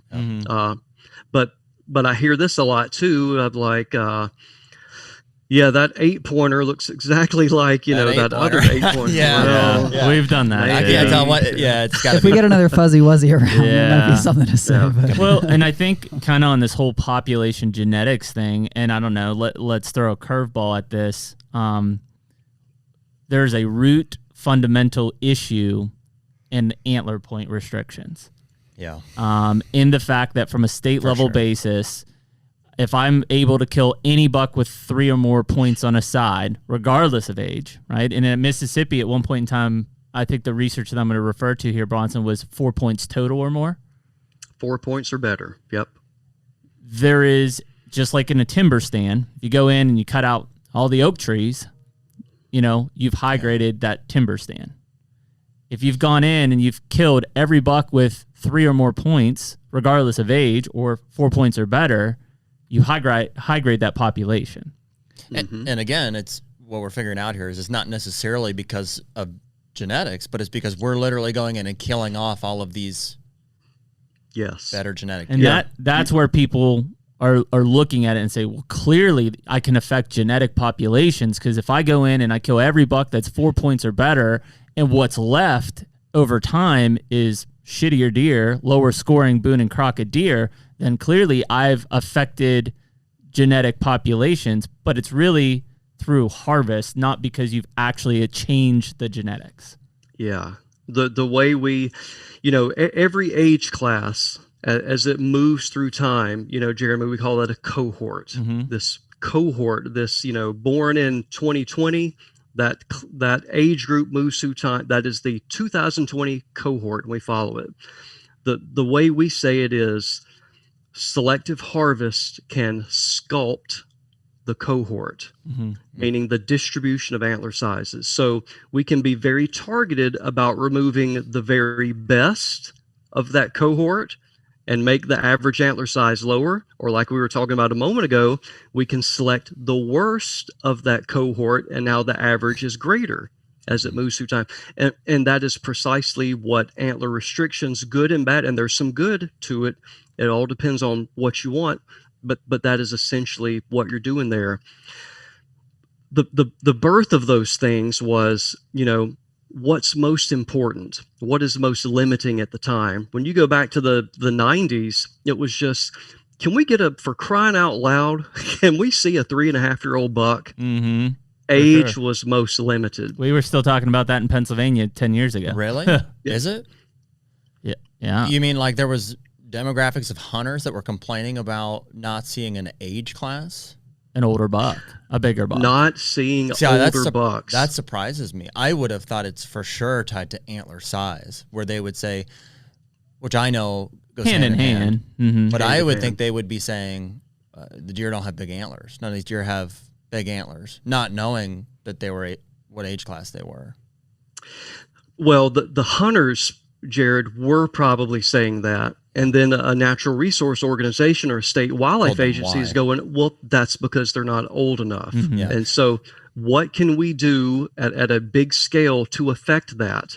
Well, we know age is, or antler size is related to age. So let's use that as a criterion for selective harvest. And it seems like that's probably tied to the fact that you can't entrust a demographic of hunters to be able to judge an age class, because that would be ideal, right? We say, hey, we know that age class along with nutrition and genetic leads to bigger antlers. Therefore, don't shoot deer until they're 5 or 6 years old. I mean, that's impossible. That's the age-old model that we have in the wildlife profession, which is it's easy to manage wildlife and deer populations. Yeah. It's hard to manage people populations. Well, so they have especially when they're hitting three a season. Yeah. So they have to look at that then and say, well, okay, what trait are hunters or everyday people in the woods capable of like using as a metric of age? Well, and this is a huge thing. This is still to this day, I mean, Pennsylvania is a antler point restriction state. Yep. And I do believe that although we're seeing bigger bucks, I've got 162-inch deer over your shoulder,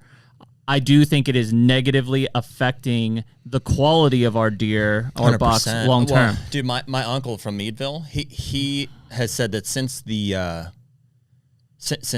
antler restriction, I think he's saying we are seeing older deer, but they're all 6 points. Yeah. So now let's throw that over to you guys now in Mississippi, and this was mind blowing when they did it. Your antler restrictions, they do have antler restrictions in Mississippi, are based on beam length and spread, which is probably more tied to age, right? Huge than antler. Yeah. But think about how much of I'm going to go on the limb as the Department of Wildlife, Fisheries, and Parks, because how many guys do we know to say, hey, you think that's a 13-inch inside spread? They're like, what? Yeah. Well, that's the balance between like 20 feet in the air. Yeah. On the move, on the hoof. That's the balance, I guess. Is like what is good to me. Yeah. What's the trait that's most closely tied to age that a hunter can identify? Right. And I mean, I think it was a stretch. I mean, when I heard that you guys were doing it, because in a lot of places it's inside spread or beam length, some number there. In some cases, is it or some wildlife management areas maybe I don't know. Maybe at the WMA level, Jeremy, not possibly, at the state but level. It's typically or. Yeah. And so those are it was, I don't know if it is, it was 10-inch inside or 13-inch beam, and then 12-inch inside or 15-inch beam, correct? Correct. I'm really curious, Bronson, do you have any insight on the differences in accidental harvest in states with different regulations? We know what happens, but I don't have no idea if anyone has quantified that. But there's no doubt that you think it's sure easier to count points, though I still see plenty of 4 points laying dead in the woods. Because it still happens for sure. My assumption would be that there's more accidental harvest in a state like Mississippi. I think there's more leniency probably in a state like that. I could be wrong though. That might motivate hunters to really dig in and just try to understand what that looks like. And I don't know what it does. I'd like to believe that. What it does, though, for sure, is those restrictions, I would say 95+% of the time protect all 1-year-old bucks. Whereas on a point restriction, we are making all of the best quality expressive wise 1-year-old bucks vulnerable to harvest out of the gate. Yeah. And so those bucks, even though they may not be genetically superior, from a display and an expressive side, they are looking better. There's no way in hell they're making it to 2, because, I mean, look at the back of most Pennsylvania pickup trucks. It's basket rack, 1-year-old 8 points. Yeah. And yet those spikes, those 4 points, those 5 points are likely making it through in most of these areas to then become the 2-year-old generation, the 3-year-old generation. Yeah. And that was a problem. And the reason that you guys left the point restriction is because you did that 4-point or better study, and you clearly saw that over time, even though you had older bucks, the scores or the quality of the antlers decreased significantly. Yeah. So, and it all depends on harvest intensity. If it's a place that's lightly harvested, it really doesn't matter. But if it's lightly harvested, you probably didn't have this issue in question in the first place. Right. But yeah, so what we compared is before the 4-point rule was enacted versus after, and I think we had 5 years before and 5 years after, is that when you looked at 3.5-year-old antler size and 2.5-year-old antler size, is that the average antler size of those two age classes was less after the 4-point rule. However, now here's the part where absolutely the other side of the coin where it works. But you had more older bucks in the population. So if your objective was, I just want more 2- and 3-year-old bucks in the population, you can accomplish that with an antler point restriction or just an antler restriction, the consequence will be, depending on the level of selection, that you could have some high grading occur, and you end up with the examples y'all gave of, now, how true is that? Is that the average? Is that an outlier? I don't know. But yeah, you can end up with a system where all of the year after year, they keep running the gauntlet and they made it to 4 or 5 years of age. It's because they had really small antlers. They were never eligible for harvest. The one thing that we, and I don't know how many podcasts ago this was, but you and I had a long discussion about this. And Bronson, I think I learned this when I was in Mississippi, is I wasn't used to older age classes, right? I mean, if we found 2-year-olds or a 3-year-old in Pennsylvania, we were lucky. I moved to Pennsylvania and I'm seeing 4, 5, 6, 7 plus, or 6+ year old bucks, let's say. We started talking about brain abscesses, and that increase of the older age class of bucks, increase of testosterone, more intense fighting, thus injuries occurring, and especially that back and forth leverage on that skull plate, essentially allowing bacteria to get in and causing a brain abscess. And I don't know what the latest numbers are, Bronson, but at one point in time we were talking around 10% potentially of natural mortality. Yeah, some places more, some places less. Over the age of what? Over the age of like 2 or 3? Just in older age class bucks. And so when, Jared and I have this conversation all the time, because it's like, man, we've watched. Wow. So anyways, where I wanted to go with that is obviously coming from the north, I'm used to seeing 1, 2, maybe if you hear about a 3-year-old, that people are usually talking about giants, right? I go to the south and now I'm seeing 4, 5, 6+-year-old bucks and pretty frequently, in these places. And so what we started to pick up on is this, as the buck ages, testosterone levels build, more intense fighting, more leverage and push on that skull cap, thus bacteria can get in and we get to brain abscesses, right? And so the last research I saw, Bronson, was basically around 10% natural mortality in some of those herds on that mature buck. In which region? Is in the south, but I feel like as we manage as a society for older age class bucks, this will be applicable and or be more than that even in some cases, right, Bronson? Yeah, I think you just have to look at it as unfortunate collateral damage. When you get your sex ratio corrected and you have older bucks on the landscape, you're going to have more collisions and you're going to have more brain abscesses. And that's a good number, Jeremy. Of course, it varies from place to place and over time.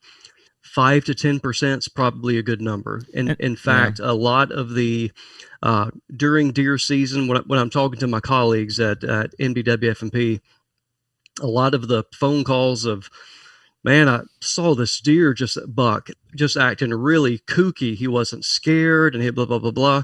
And often when those carcasses are examined, there'll be a little crack in the pedicle there, and you'll see a little site of infection, and it was a brain abscess. And the reason I say that, Jared, from obviously seeing here on the table, is in Kansas, number one, we see a lot of older age class bucks in Kansas, more than any other place I think we hunt. But also think about the number of deadheads guys like Kev find. And because the hunting pressure is not nearly as much as we would see in Pennsylvania or even Mississippi, like something else is happening there. Causes, and it could be EHD, right? I mean, we definitely see, but in a year that we're not finding EHD deer and we're still finding a ton of deadheads, I think that as deer managers and hunters, as we start to manage for bigger, older bucks, that's something that has to be in question, because typically it's just, somebody else shot him or he got poached, when oftentimes there could be, a natural mortality happening there. And it's something that we just, maybe we don't want to realize. I mean, that's what I was going to ask. The next thing, because like Irma, perfect example of we had, was it last year before, 2 years ago? 2 years ago. So, I mean, we have these deer that just, so if we have 10%, if we have 10% that are from a brain abscess of something, then what is the next 10% of just fighting and just moving around and just them killing each other or getting locked up and dying on the spot? Yeah. And I agree with Bronson. It's just an unfortunate collateral, and it's not like a reason to not get deer to an older age class. No, not at all. Where that goes, though, and I haven't seen this in other places, but in the South, I know it's a hot button topic, especially in your neck of the woods, Bronson, as well as Alabama, is these funky antlers, right? That's literally what they call them. Because of the brain abscesses? Well, so you've got this perfect buck. We'll use this one for example. Perfect side on one, and literally a big cow horn on the other side. Yeah. And I don't know, do we have, because a lot of guys, in time back to everything we've talked about, a lot of guys are going, oh, it's genetics. Like we've got this bad gene that's infecting this area of the South, and it's producing these just funky antlered bucks. You know, my thing would be pedicle injury, but if you can give me 10 seconds, I have a specimen I can show you. Bring it. Yeah. And we can talk our way through it. I'm all about it. So this is, and I've never, and I don't see this anywhere else, right? Ultimately, it has only been when I've been in the South, in particular, Mississippi and Alabama, and I think Louisiana has a little bit of it. But yeah, here you go. And you're talking like mature bucks. Mature bucks. I mean, anything from 2 to 6+ that you see. So Bronson's got there you go. Perfect size. Yeah. Disgusting. And common, right, Bronson? Yeah. Your mic's. Yes. Sorry. Roger. Yeah. Roger. Breaker 19. There are a lot of soil properties we're finding out that can be linked to this, and we can go into to detail on that. But I just want you to take a moment and look at this skull. So here's the normal side, classic 8-pointer in the South. This buck, according to tooth wear and replacement, was 6.5 years old. I harvested this buck with my bow. He was definitely messed up then. Something was wrong. Something was going on. He was sleeping. He's one of those ones that was acting a little weird. Yeah. All right, guys. I finally get a buck with my bow. I'm going to take some credit for it. Okay. But I don't know if we can see this. Notice how even the asymmetry, that is a normal pedicle. Look at the morphology of that is completely different. Yeah. So more than likely what happened is at least, because we had photos of this buck for 2 years before I was lucky enough to harvest it. And he had these same characteristics. So when he was 2 years old, 3 years old, something, probably in a fight, collision with another buck. And there was, you probably can't see this, but we see some erosion taking place there in the cranium. Not enough for a period of years, not enough to kill the buck, but infection is taking place. Even see these different types of spikes. I mean, like that's abnormal. Almost. Yeah. Well, below the skin to have all these protuberances like that. And that basically, so you have a living infection and bacteria that is affecting the pedicle. And what we see, like Jeremy said, another funky antlers, we also call them spike on one side, SOS. And this buck, as long as he lives, he's doomed. He's never going to grow out of this. And probably what is going to happen is another year or two, if he live long, this infection that's taking place in the cranium here is probably going to get into his brain and kill him. So I guess, and I don't know why, but like, obviously I think Kansas, I think Iowa, I think Illinois, like there are older age class bucks in these places. It just doesn't seem like they're having this issue. Yeah. Right. So is it just an observation standpoint? Is it a deer density standpoint? In your opinion? I think, and may be wrong, I think you're going to have clean, straight brain abscesses from a collision is going to be uniformly low throughout the range of whitetail deer. Okay. It might be that 10% or less. What's going on here, this was when I pointed here, what's going on here, that is a bacteria. And there is a great story here. Beautiful study conducted by the University of Georgia. And they examined this and were able to, we're going to get back to restocking here in Wisconsin. They were able to isolate the bacteria. So I can't remember the sample size, 100, 200, whatever bucks. And they all possessed this form of bacteria in this infected area that was novel or not readily found in the Southeast. Okay. and then able to go back and look at these different hot spots of where this occurs. And more often than not, those were places where northern deer, and I'm remembering Wisconsin, were that places where they were restocked from that source, and were able to go back and identify that that particular bacteria found in the soil in Wisconsin is also found in these particular soils where the restocking took place. That's so, like, literally that could be a lingering effect from restocking. A legacy effect. So we don't have any evidence for the genetics, the deer living, but the bacteria that they carried did. That's crazy. Pretty cool. So not good, but pretty cool. No. Talk about long-term effect. So, I mean, literally from a restocking effort, because again, that's why I'm saying, like, I don't hear about this in Iowa, in Kansas. Like, I'm sure every once in a while we've seen deer, and I mean, you know, observationally and on cameras and stuff, but the frequency that we're seeing it in the South, again, when people cry, quote unquote, genetics, they're actually not far off. Yeah. Because it's more of a source of restocking from deer that were not native to the area. Yeah. So, and it's kind of like genetics, that isn't a genetic outcome. Correct. But also with the futility of trying to manage for genetics, you can't manage for that. Right. And I see a lot of people devastated when we talk about that in our workshops, and they bring examples and photos, and like, I'm so sorry, but there's just nothing you can do about that. And so in terms of, again, those hot spots per se, like there could be places then in Mississippi that are unaffected because they aren't necessarily part of those hotspot restocking efforts. Right. Whereas other places, like in the Black Belt, where it's great soil, have that lingering restocking effort hotspot. Thus, then this may be more prevalent. Absolutely. That's mind-blowing. Is it apparent in both male and female?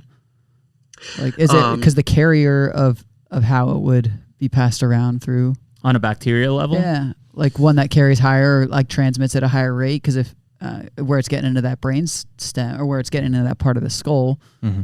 I assume they're only testing it on bucks now, right? Because that's the obvious. Right, but was it also, you know, that... Yeah. Can you see it? Is it observable in any other way?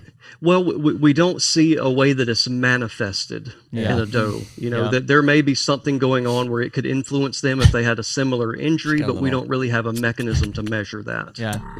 That's crazy. I mean, so I guess, Bronson, from a bacterial level, and obviously tracing that back and not knowing that Georgia research piece, but I'll have to look at it. I mean, where is that bacteria coming from? Is it living somewhere dormant then inside these deer generation after generation, and on certain cues or stresses it's essentially developing? I don't know. I have to, we're probably pushing 10 years now. That was something Bradley Cohen, I believe, is a graduate student, Carl Miller, advisor on that. And I would have to go back and read their paper more closely, but as I understand it, and so let me qualify, I may be wrong, but I thought it was something that it is a very common but innocuous, no big deal bacteria. But down here, whether it be some type of environmental release and interaction with other bacteria in our soils, and then you have the cut, you know, you have the infection, the exposure, and then some, you know, chain reaction kind of happens after that. So I guess from a management hunting level, what do you recommend? Like, if I have this prevalent on my property, what do I do? It depends on what you want. Move north, and I can explain. Sell it. I don't want those. Right. I'd like to have matching sides, or shoot two and put them together. I got it. This may sound crazy to some people, but there are people that do this and behave this way. I don't care about the antlers. I derive far much more pleasure and satisfaction chasing a mature buck. Mm-hmm. He can have 4 points or 14 points. I'm going to shoot a mature buck with my bow. In that case, no big deal. There's no genetic component to that. It's not going to get passed on to deer. It's not contagious. let him grow, get big, have fun harvesting him. Which, I mean, we follow for the most part. I mean, although we want to shoot a big, which basically means make the most with what you got. Well, because buck is what we even want. Guys, in those scenarios, like if I could shoot a 5-year-old buck that scored 200 inches versus a 5-year-old buck that I had just as much history with that scored 130 inches, like you're gonna choose the 200. The 200. But I mean, a lot of guys would say if I have a 153-year-old and a 145-year-old, they'll kill the 145-year-old, right? The older one, sure. Even though he scores less, I don't know. Yeah, you want that other one to grow, and you should. Yeah, I mean, in theory, yeah. Manage your expectations. Well, that's what I did. So this is kind of a situation that had all of these things come into play. Here was this buck that Corey was talking about. We found locked up at my family farm in Ohio. Was probably 140-some inch 3-year-old, a really nice one that I wanted to see make it. We found him locked up with a mature, a 4 or 5-year-old 4-point, a big, heavy, just fork like this. And I didn't, to my knowledge, I hadn't seen him before, but just based on body size alone, I could tell how big Irma was, which is short for Irma Gersh. He's going to be a giant. Yep. And I could tell this other forkhorn was just much bigger body wise, and but trash antler wise. Yeah. He scored maybe 100, not even probably like 80, 90 inches. Yeah. And so what we did was my dad had a tag in his pocket, so I told my dad, shoot the bigger deer, the older deer anyways. I said, he's mature and I want this other deer to live potentially. So he shot him. They had been locked together for probably going on a week, and this was in December. And they were in pretty rough shape. They're just kind of standing there. He shot the one, it died like within 5 minutes, like pretty quick. We then went in with a chainsaw and I cut off one of Irma's antlers because I wanted my dad's buck to be intact for him, and I wanted Irma to live, and ideally with one antler so he didn't get shot after that point. Yeah. And unfortunately, it had gone on too long, and Irma ended up dying anyways. They'd just been there too long. He had a broken jaw and probably had abscess and everything, but yeah, kind of a weird one. Well, I think I think at the end of the day, again, it is managing expectations. I think it's reassuring to probably a lot of people listening to this thing, though, Bronson, that it isn't genetic, though there is some weird linkages back to the restocking efforts. It's not infectious to where, that buck is going to infect other bucks on the property, and it's just part of managing for older age deer, and part of it. And had we no interest in managing for bucks older than 1 or 2 years old, I would assume that we probably wouldn't see that as prevalent. But that's exactly right. Yeah. So you being successful managing and getting these older age bucks just revealed that's been there for decades, but you never saw it because you weren't successful in getting older age bucks. Yeah, that's crazy, man. Well, listen, Bronson, we appreciate your time this morning. Wealth of knowledge for sure. I think people will enjoy this. A couple things I want to mention in kind of a wrap up. Number one, and not just to tout it because they're a sponsor of us, but for those who didn't know that Bronson and Dr. Damaris are also co-inventors of BuckScore with me. And that's kind of a really cool, kind of a footnote in this discussion, in that the research and the application that we have done at Mississippi State to then take it and convert it to a consumer applicable product. Yeah. And that, research is being done every day, and unbeknownst to most of the general hunting public, it's not just for theory and scientific journal articles. It is literally to better educate and essentially enable people to manage herds and have better hunting success, right? And in BuckScore, which didn't have that name when we first started the project, it was one of those really good examples of research from foundational data that we collected over multiple years and manipulated into a product that the hunting community can apply at their own level, at their own house, and hopefully be better informed onto the age of a buck and the score of a buck. And the age. Yeah, with reasonable accuracy. So I thought that was Jeremy. The impetus of all that was for management. Yeah, it's we know how to age and score deer when we have our hands on them. Yes, it's can we come up with a way to do it beforehand and make an informed decision on whether to harvest that deer or not. That was the whole reason for it. Well, and I think that a lot of that too, and for people listening, the aging on the hoof especially has become extremely popular. Prior to that, we're talking tooth wear and replacement from a jawbone in hand, which obviously isn't a live deer at that point, or at least, not a mobile deer. It could be sedated. But what people don't understand is, and I get this question a lot, our team does from a buck score standpoint, is like, well, how accurate is it? And, within an age class, we can give those results based on the research that we did with known age deer. And they're like, I'll just give it to my biologist when I kill it. Well, number one, odds of you killing those deer aren't that great. Number two is the accuracy of aging a jawbone in hand, even from a very, very skilled biologist, from what we found, is not that good either, especially past 2 years of age, which is usually the age classes that people actually care about.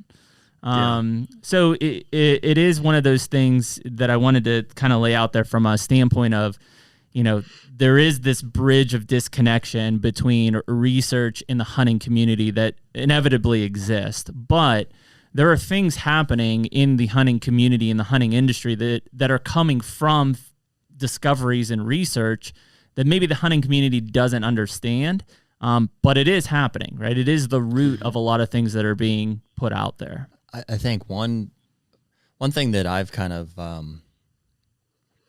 like figured out, or just I've been experiencing like in the past couple of years, this is really closely related to identifying deer and also hunting and killing deer that I'm after, is like there's kind of a general application and like just a learning standpoint where it's like, well, deer of 4 years old do this and typically bed in this.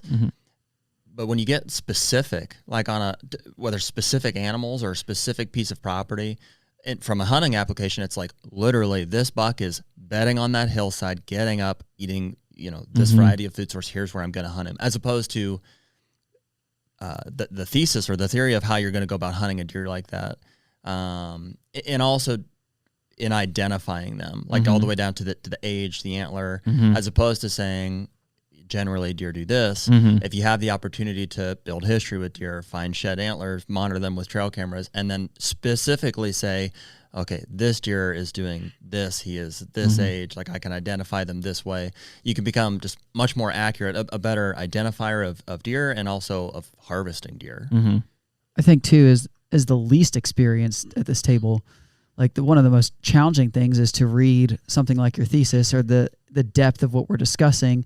And I only have a level of understanding so far, very little of which I could take applicably into the woods unless I ask a bunch more questions. So as you're talking about, Bronson, consolidating everything into something that is, I can read this now, I can understand it, I can make tactical movement with my hunting, with property management, understanding the different sides of the clover, understanding that, hey, if we just focus on food first and we focus on some of this habitat, then that will solve 90% of my problems. How do I go about doing that? Ask questions. Sure. And so this is hugely valuable. Well, and that's the whole point of the extension, right, Bronson? I mean, the fact is how do we dumb this down for guys like you? Well, it's to take and translate it. And listen, at the end of the day, where there's living in the industry and having essentially both aspects of it, the science and the background and the degree side of it, the industry side of things, first of all, it's frustrating at times, to put it lightly, because there are still things happening in the industry, from moon phase and effect on the rut. We've disproved that now, Bronson. Can we say conclusively that there literally is no effect of the moon on the whitetail rut? Let's lay it out, Jeremy. Throw those grenades. You haven't seen the latest research? No. Yes, I feel completely confident in saying whether our research has been in deer pens or whether we've done it in the field, and it's been replicated in almost every state in the whitetail range. The timing of the rut is not influenced by the moon. It is I think photo period. A lot of people have accepted that at this point. I don't know, man. I think a lot of the red moon and the guides that have been out there. Is Flat Earth. Is that tied to the rut though, or is that just more tied to movement in general? Well, feeding patterns. Both. And I think we've looked at a lot of the feeding aspects of it too. Can we lay that to rest, Bronson? Yeah.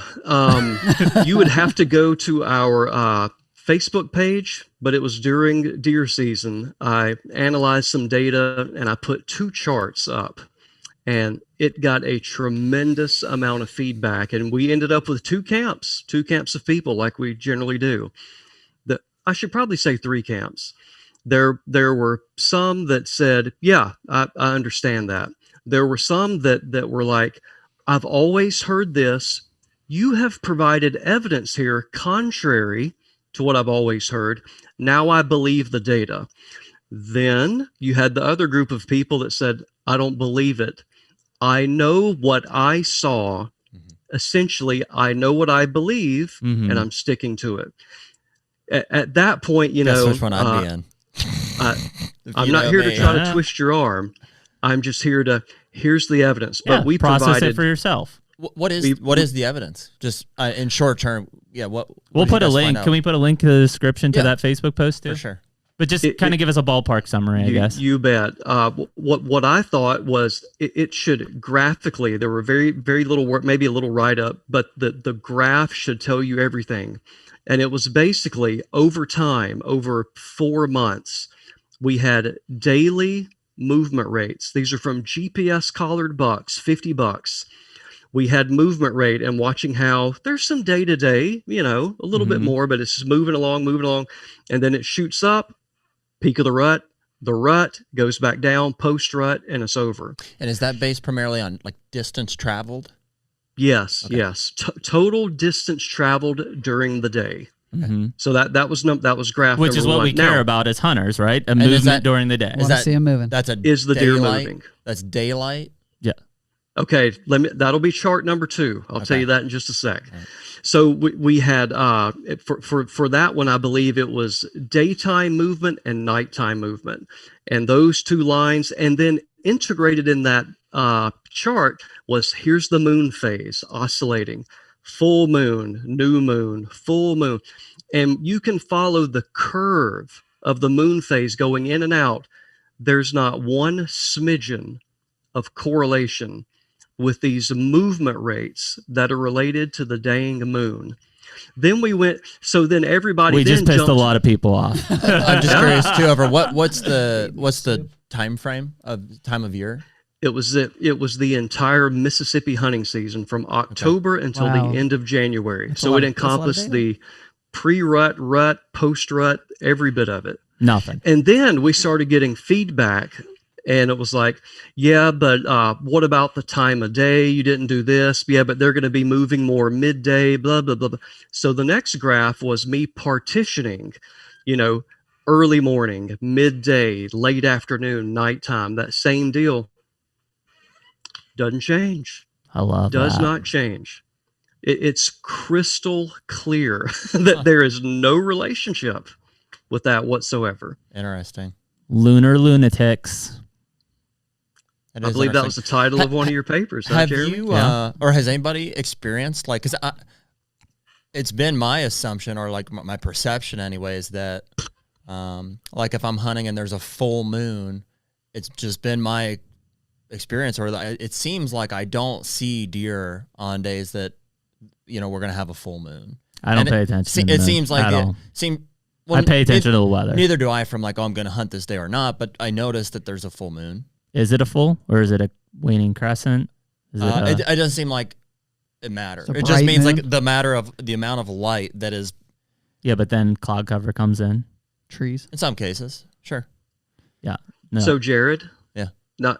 Lay it out to him, Bronson. Here, lay it out to him. Not to pick on you. I'm going to ask you a couple questions. Yeah, okay. I don't mind being picked on. I know. Does it matter to a deer's belly? Does it matter to you, your level of hunger, if the moon is full or new? No. Yeah. Doesn't either to a deer. Well, yeah, but that's the difference between daytime and nighttime movement, right? Maybe so. We're just not seeing it. To any, keep in mind, I'm a hunter. First and foremost, I'm a hunter. If I were to see anything in those data that would say, I'm going to change my hunting behavior based on that, number one, I would do it. Number two, I'd tell everybody about it. Yep. for the most part. Hunt the full moon. I mean, the only thing that I ever thought about from a moon perspective, no relation to the rut, but just from a movement perspective, was if there was a full moon, thus brighter at night, that maybe the deer could see better, thus move and feed more. But we're saying that there was no indication of that. And again, cloud cover and things like that come into play, but there doesn't seem like there's any orientation to that. Not seeing it with our data. Now, Jeremy, you do in fact, Penn State did do a study. Andy did. They didn't find anything either. I know. That's why. And I mean, I've wrote several articles for Deer and Deer Hunting, which is probably the reason there are some people that still like to crucify me out there. But it was literally not making my own opinion, but taking the data that exists from you guys from Penn State, 2 different parts of the country, 2 different completely whitetail seasons that we're looking. There's nothing. Well, there's no support. I think the question, if not the moon, then what is it? And their stomach.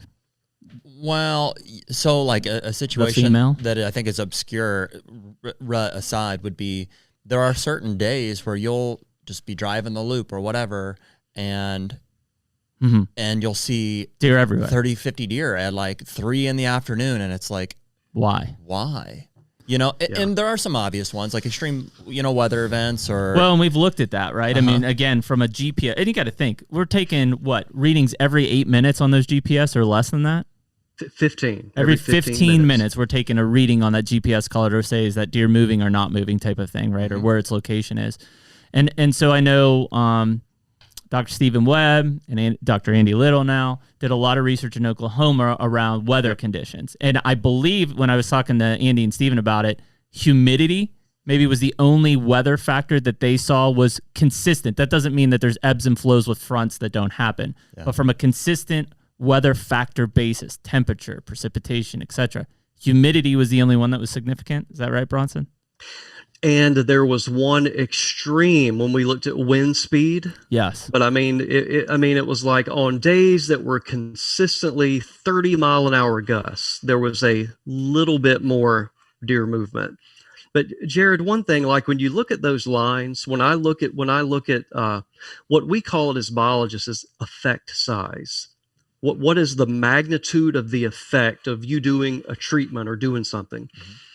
And so I can run the stats on some of that and come up with something and say, it is statistically different. It is statistically important that on a full moon, for example, deer are moving more or less. But then when you look at the effect size and apply the management side of it, go, yep, sure enough, deer over the course of the day are moving 50 more yards than they were otherwise.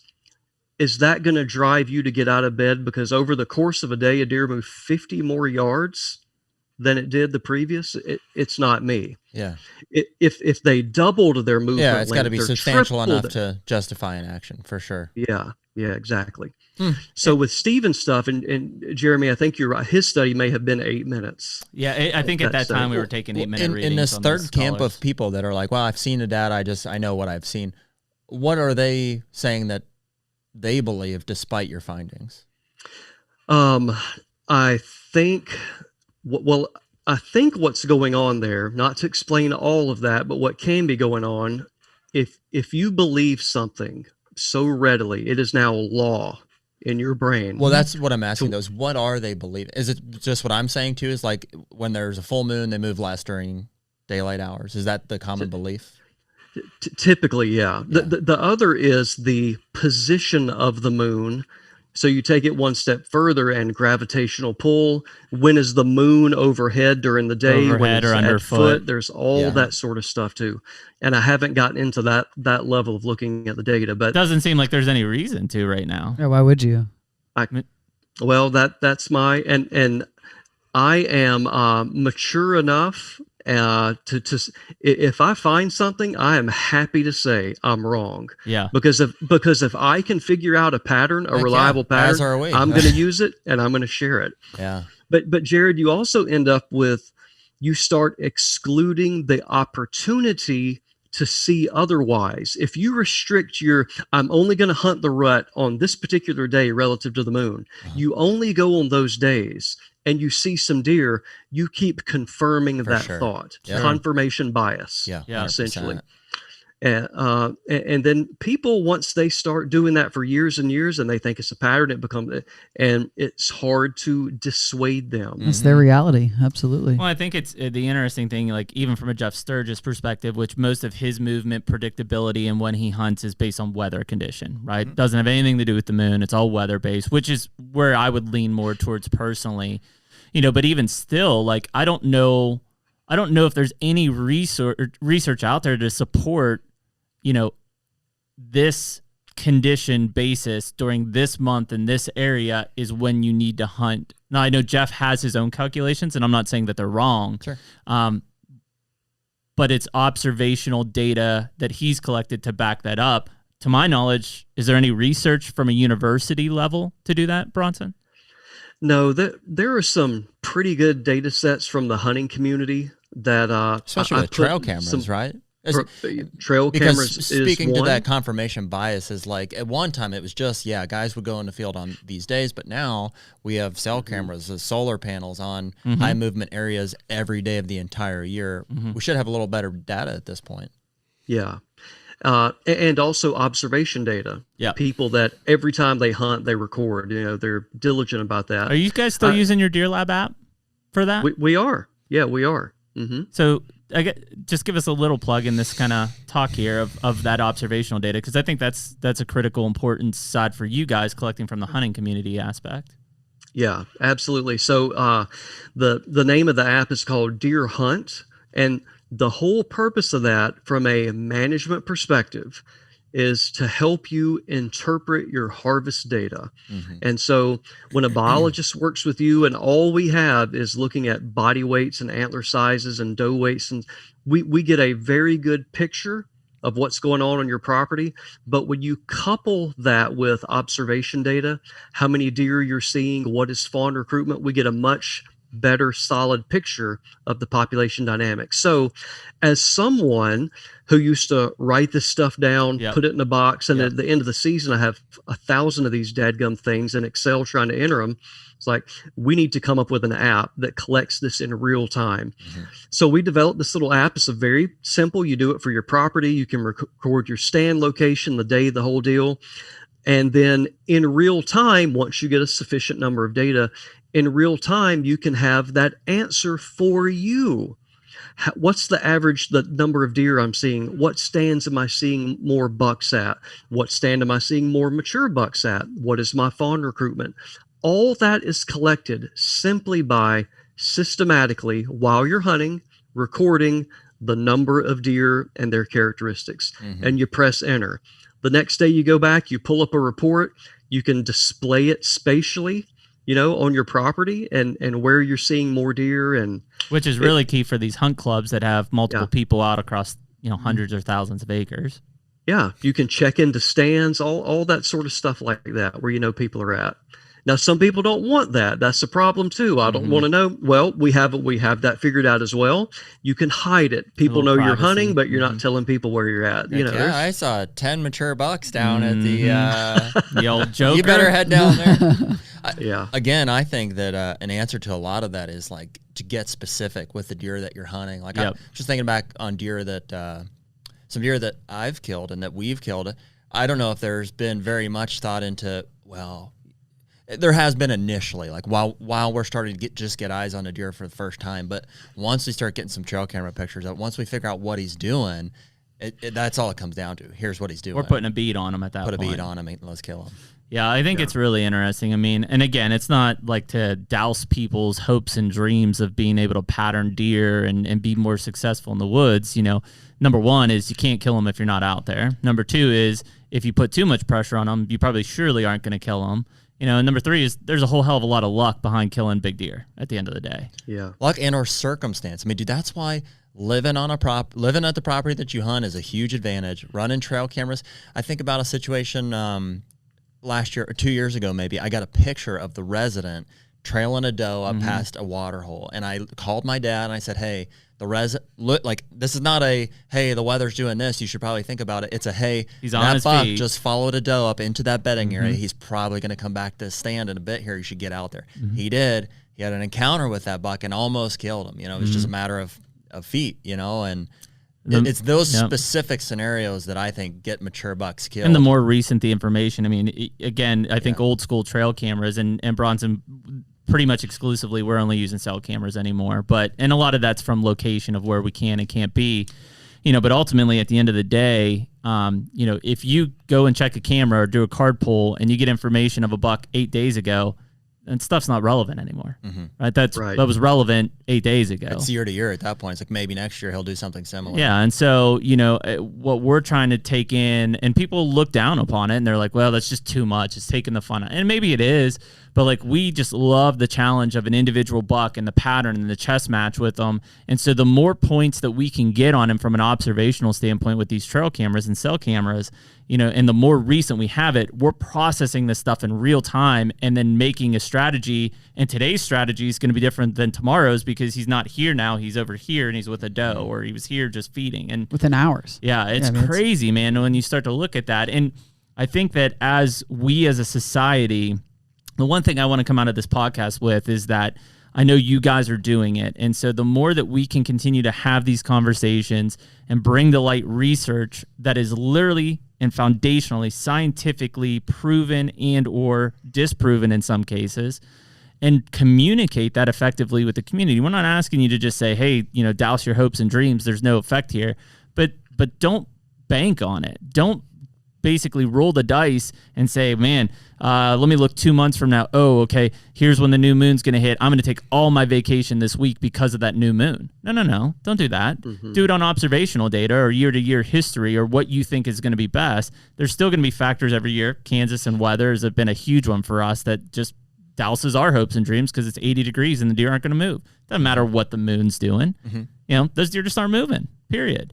And so I think that as we are able to kind of divulge into the scientific community and in universities like you guys, UGA, Florida, Tennessee, like a lot of you guys are doing it better. There's still a lot of universities that I think are valid, but very theoretical based and hard to take that and apply it to a hunting community example. But if we can take that stuff and we can continue to embed it into the actual hunting community itself, we're all better for it, right? I mean, at the end of the day, there are things happening in this hunting industry that are not good for hunting. It's not good for deer hunters. It's not good for success. It's not good for the community. And frankly, it's snake oil, right? And we can't do this anymore. We can't be in this position where there are certain people in the community that are continuing to influence the success and failure of hunters based on data that is frankly wrong. It's incorrect. And that's fine if you want to believe it personally, but don't be that macro influencer telling everybody that's looking up to you as a successful hunter that the reason you're killing giant bucks is because you're hunting on a certain moon phase, because that's not correct. It's because you're hunting on a certain property where big damn deer straight are, you are, and you've got recent information. Tired of it. It's garbage. And management got you to have big bucks on that property. The one thing that Jared and I are living and dying by this year, and we've failed at it in the past, is that we can't kill a big buck if he isn't there. I'm telling you, dude, what a difference that has made in my hunting career is just to get specific with these animals and the properties and to not just be like, well, the weather's going to be awesome and it's in central Illinois, like it's got to be good. I'm going to go in. Forget that, dude. I want to have been running trail cameras, know exactly what deer we're likely to see, what their patterns are, and if the deer's not there, and if we're just not gonna. You just can't bank on general circumstance. If I hunt, gotta get specific. If I hunt 50 days a year in Southwest Pennsylvania, the most I'm gonna kill is one good buck, right? Maybe a big buck like that in a lifetime. But if I hunt 50 days a year and it's in Illinois, Kansas, Iowa, I could kill a booner. All of this, I think, is in an effort to understand, the deer and the deer patterns that we're hunting better and be more effective with our time. So it's like, I don't want to hunt 50 days in Ohio and kill one big buck. I want to hunt one day in Ohio and kill one big buck, and then go to Illinois and hunt one day and kill one big buck. And So, and I mean, I guarantee that in the next 2 months, probably because of this podcast, we'll have people that will basically say, no, guys, you're wrong. This is why a full moon underfoot at this time of the year that's why I kill booners. Bring them on. Cool, man. What data? Hold on, we're gonna call Bronson in real quick. Yeah, what data? We're gonna three-way here. And what data do you have to prove that? And maybe you have some observational, maybe you have some harvest data that backs it up. But what else confounding factors attributed to that happening? Is that something you're aware of? Have any other universities done any studies on the moon that contradict what you guys have found? That you know of? There have been some studies that it really gets back to that effect size deal. When you get a data set large enough, especially with this GPS studies that you can literally have 1 million observations, and you run it on this particular year. Sometimes you end up with, finding, well, there's a little evidence for this and a little evidence for that, but on the average, no.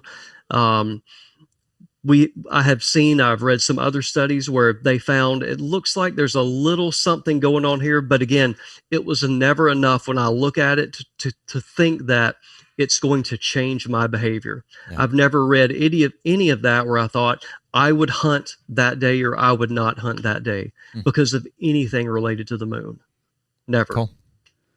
I think that's where we put this thing to bed. Yeah. Bronson, appreciate it, man. As always, I brag about it to these guys, but as a hunter, as a biologist, as just a person, you and Dr. Damaris had a huge effect on myself and Emily. Now affects on our kids.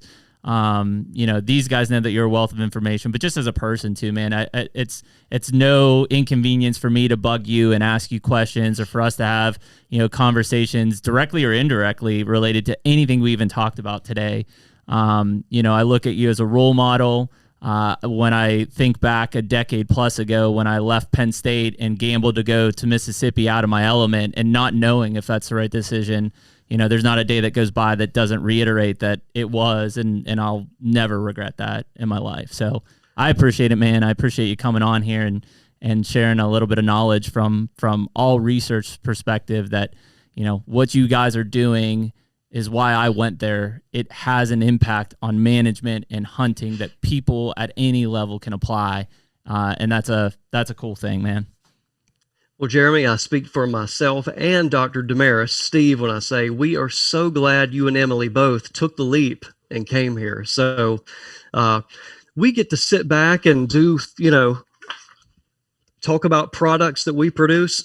It's people like Jeremy and Emily that we're doing the hardcore, back-breaking, all-night work sometimes. So we get some of the credit that's unfair. It goes to graduate students. Well, I wouldn't trade it, man. Make us look good. It's an amazing experience. It's a cool place. I want everybody that's listening, obviously, number one, check out the MSU Deer Lab podcast, which you guys I know have on Apple Podcasts. I assume on Spotify and stuff as well.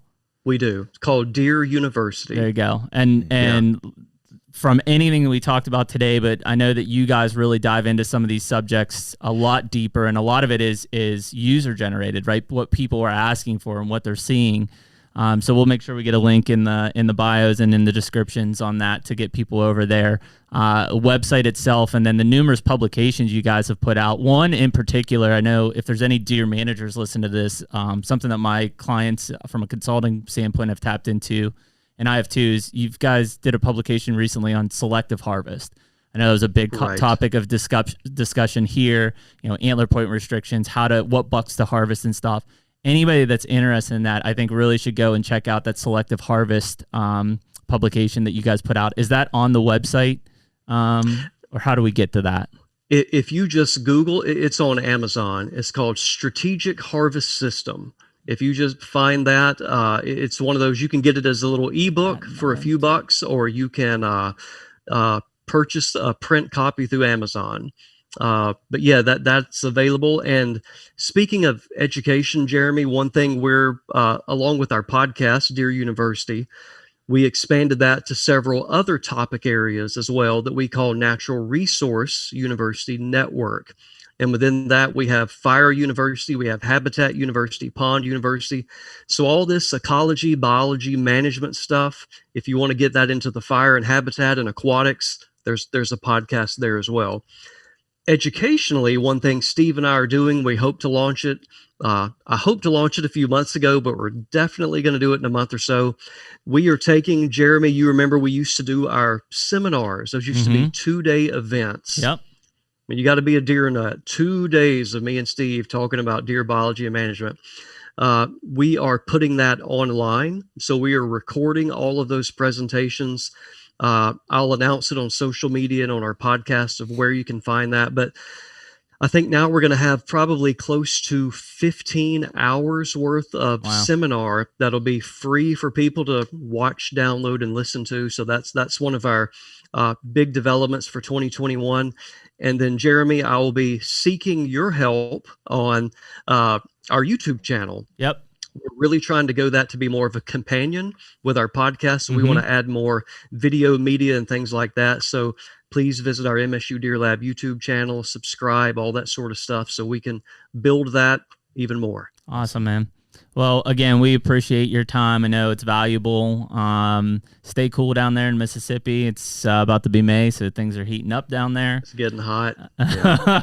I need a trip to come down here in the not too distant future. So I haven't been back in a few years, so it's overdue. Absolutely. Love to see you. Please come. All right, man. Well, we appreciate it. Thank you so much. We'll make sure people can get over to all the stuff that the MSU Deer Lab's kicking out there. Great to meet you, Bronson. Thank you. Thank you all for the opportunity. Really appreciate it. And if y'all can stand it, I'd love to come back anytime. All right, man. Love it. All right, guys. See you, buddy. See you, man. See you.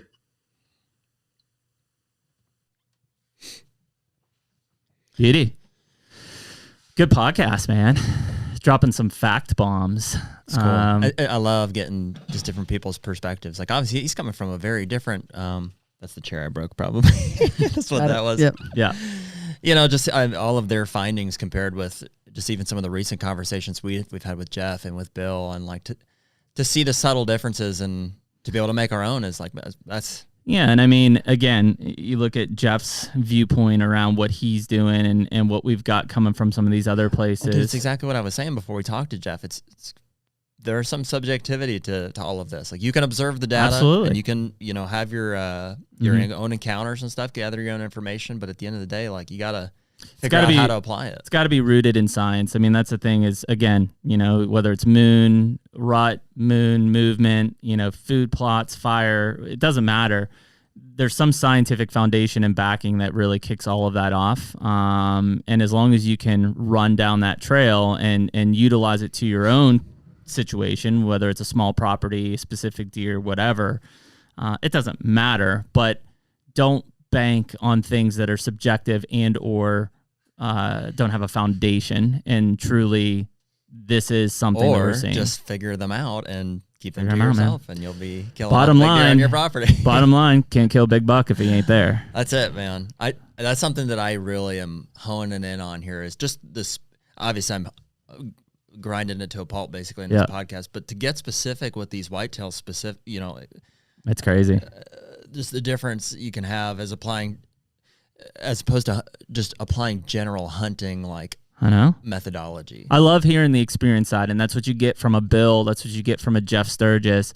And then all of a sudden you get this crazy curveball from a PhD professor who lives in deer management, research, and statistics. And it's like, whoa, wait a minute. So this could work, but according to data, it doesn't. Yeah. All right. That moon and the daily movement thing is still a weird one because it's like the data that he's presenting is not what I've personally observed. It's confounding factors, I think, at the end of the day. And it per everything we've talked about, the whole nutrition, environmental type of thing with genetics. There are so many factors at play. How do you tease them apart? Why is it that? Yeah, exactly. So when we're looking at it from purely a moon standpoint, doesn't seem like there's effect. Does that mean that light from the moon or cloud cover or humidity or wind speed? Temperature, you can tease them out as much as possible, and ultimately there will be some ebbs and flows. You will see some better movement on a full moon with no cloud cover and low humidity, But is it because of the moon? Probably not. It's because... Or is it significant enough to actually matter? Well, like he said, I saw this significant movement. It's 50 yards. That's a buck literally getting up 3 times, moving around his bed. And we see that. We visually see that. So, like, yeah, I'm not going to change my hunting strategy because of it. Yeah. So, I guess, and it's not to knock this industry, you know, because we live in it. It's just... Well, that's what sells products. People are holding on to this stuff, man. And it's like, guys, there is no... I get it. You believe in that. But before you completely wrap your entire strategy around it, why do you believe in it? Yeah. Because you see stuff? Cool. What else was happening? Open up. See what else is out there. Take another look at it.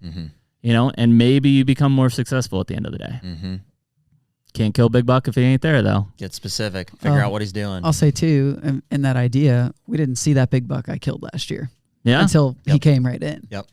We had no pictures of him, no proof. Yep. I mean, we were just out there. So being out there in that same... Can't kill a buck if he's not there. Can't kill a buck if you're not hunting, you know? If you're not out. It's crazy, man. So we appreciate everybody listening. I know some of these have been lengthy, but, man, you get into these discussions, and there's a ton of information there, and you gotta process it. You got to extract it. So... There's no length that we're shooting for. It's just let's just talk till we run out of stuff to talk about, or you know, we got to eat or pee or something. So appreciate Dr. Strickland coming in from Mississippi State Deer Lab. Hopefully you guys will enjoy this podcast. A lot of information, facts. Ask us questions. You know, we'd be sure to kick it over to Bronson and see if we can get some feedback there. And we will see you next time on the Hunter Podcast. Thanks, Corey Horn, back in the studio, man. Thanks for having me. Absolutely. I appreciate it, brother. Later. Peace out.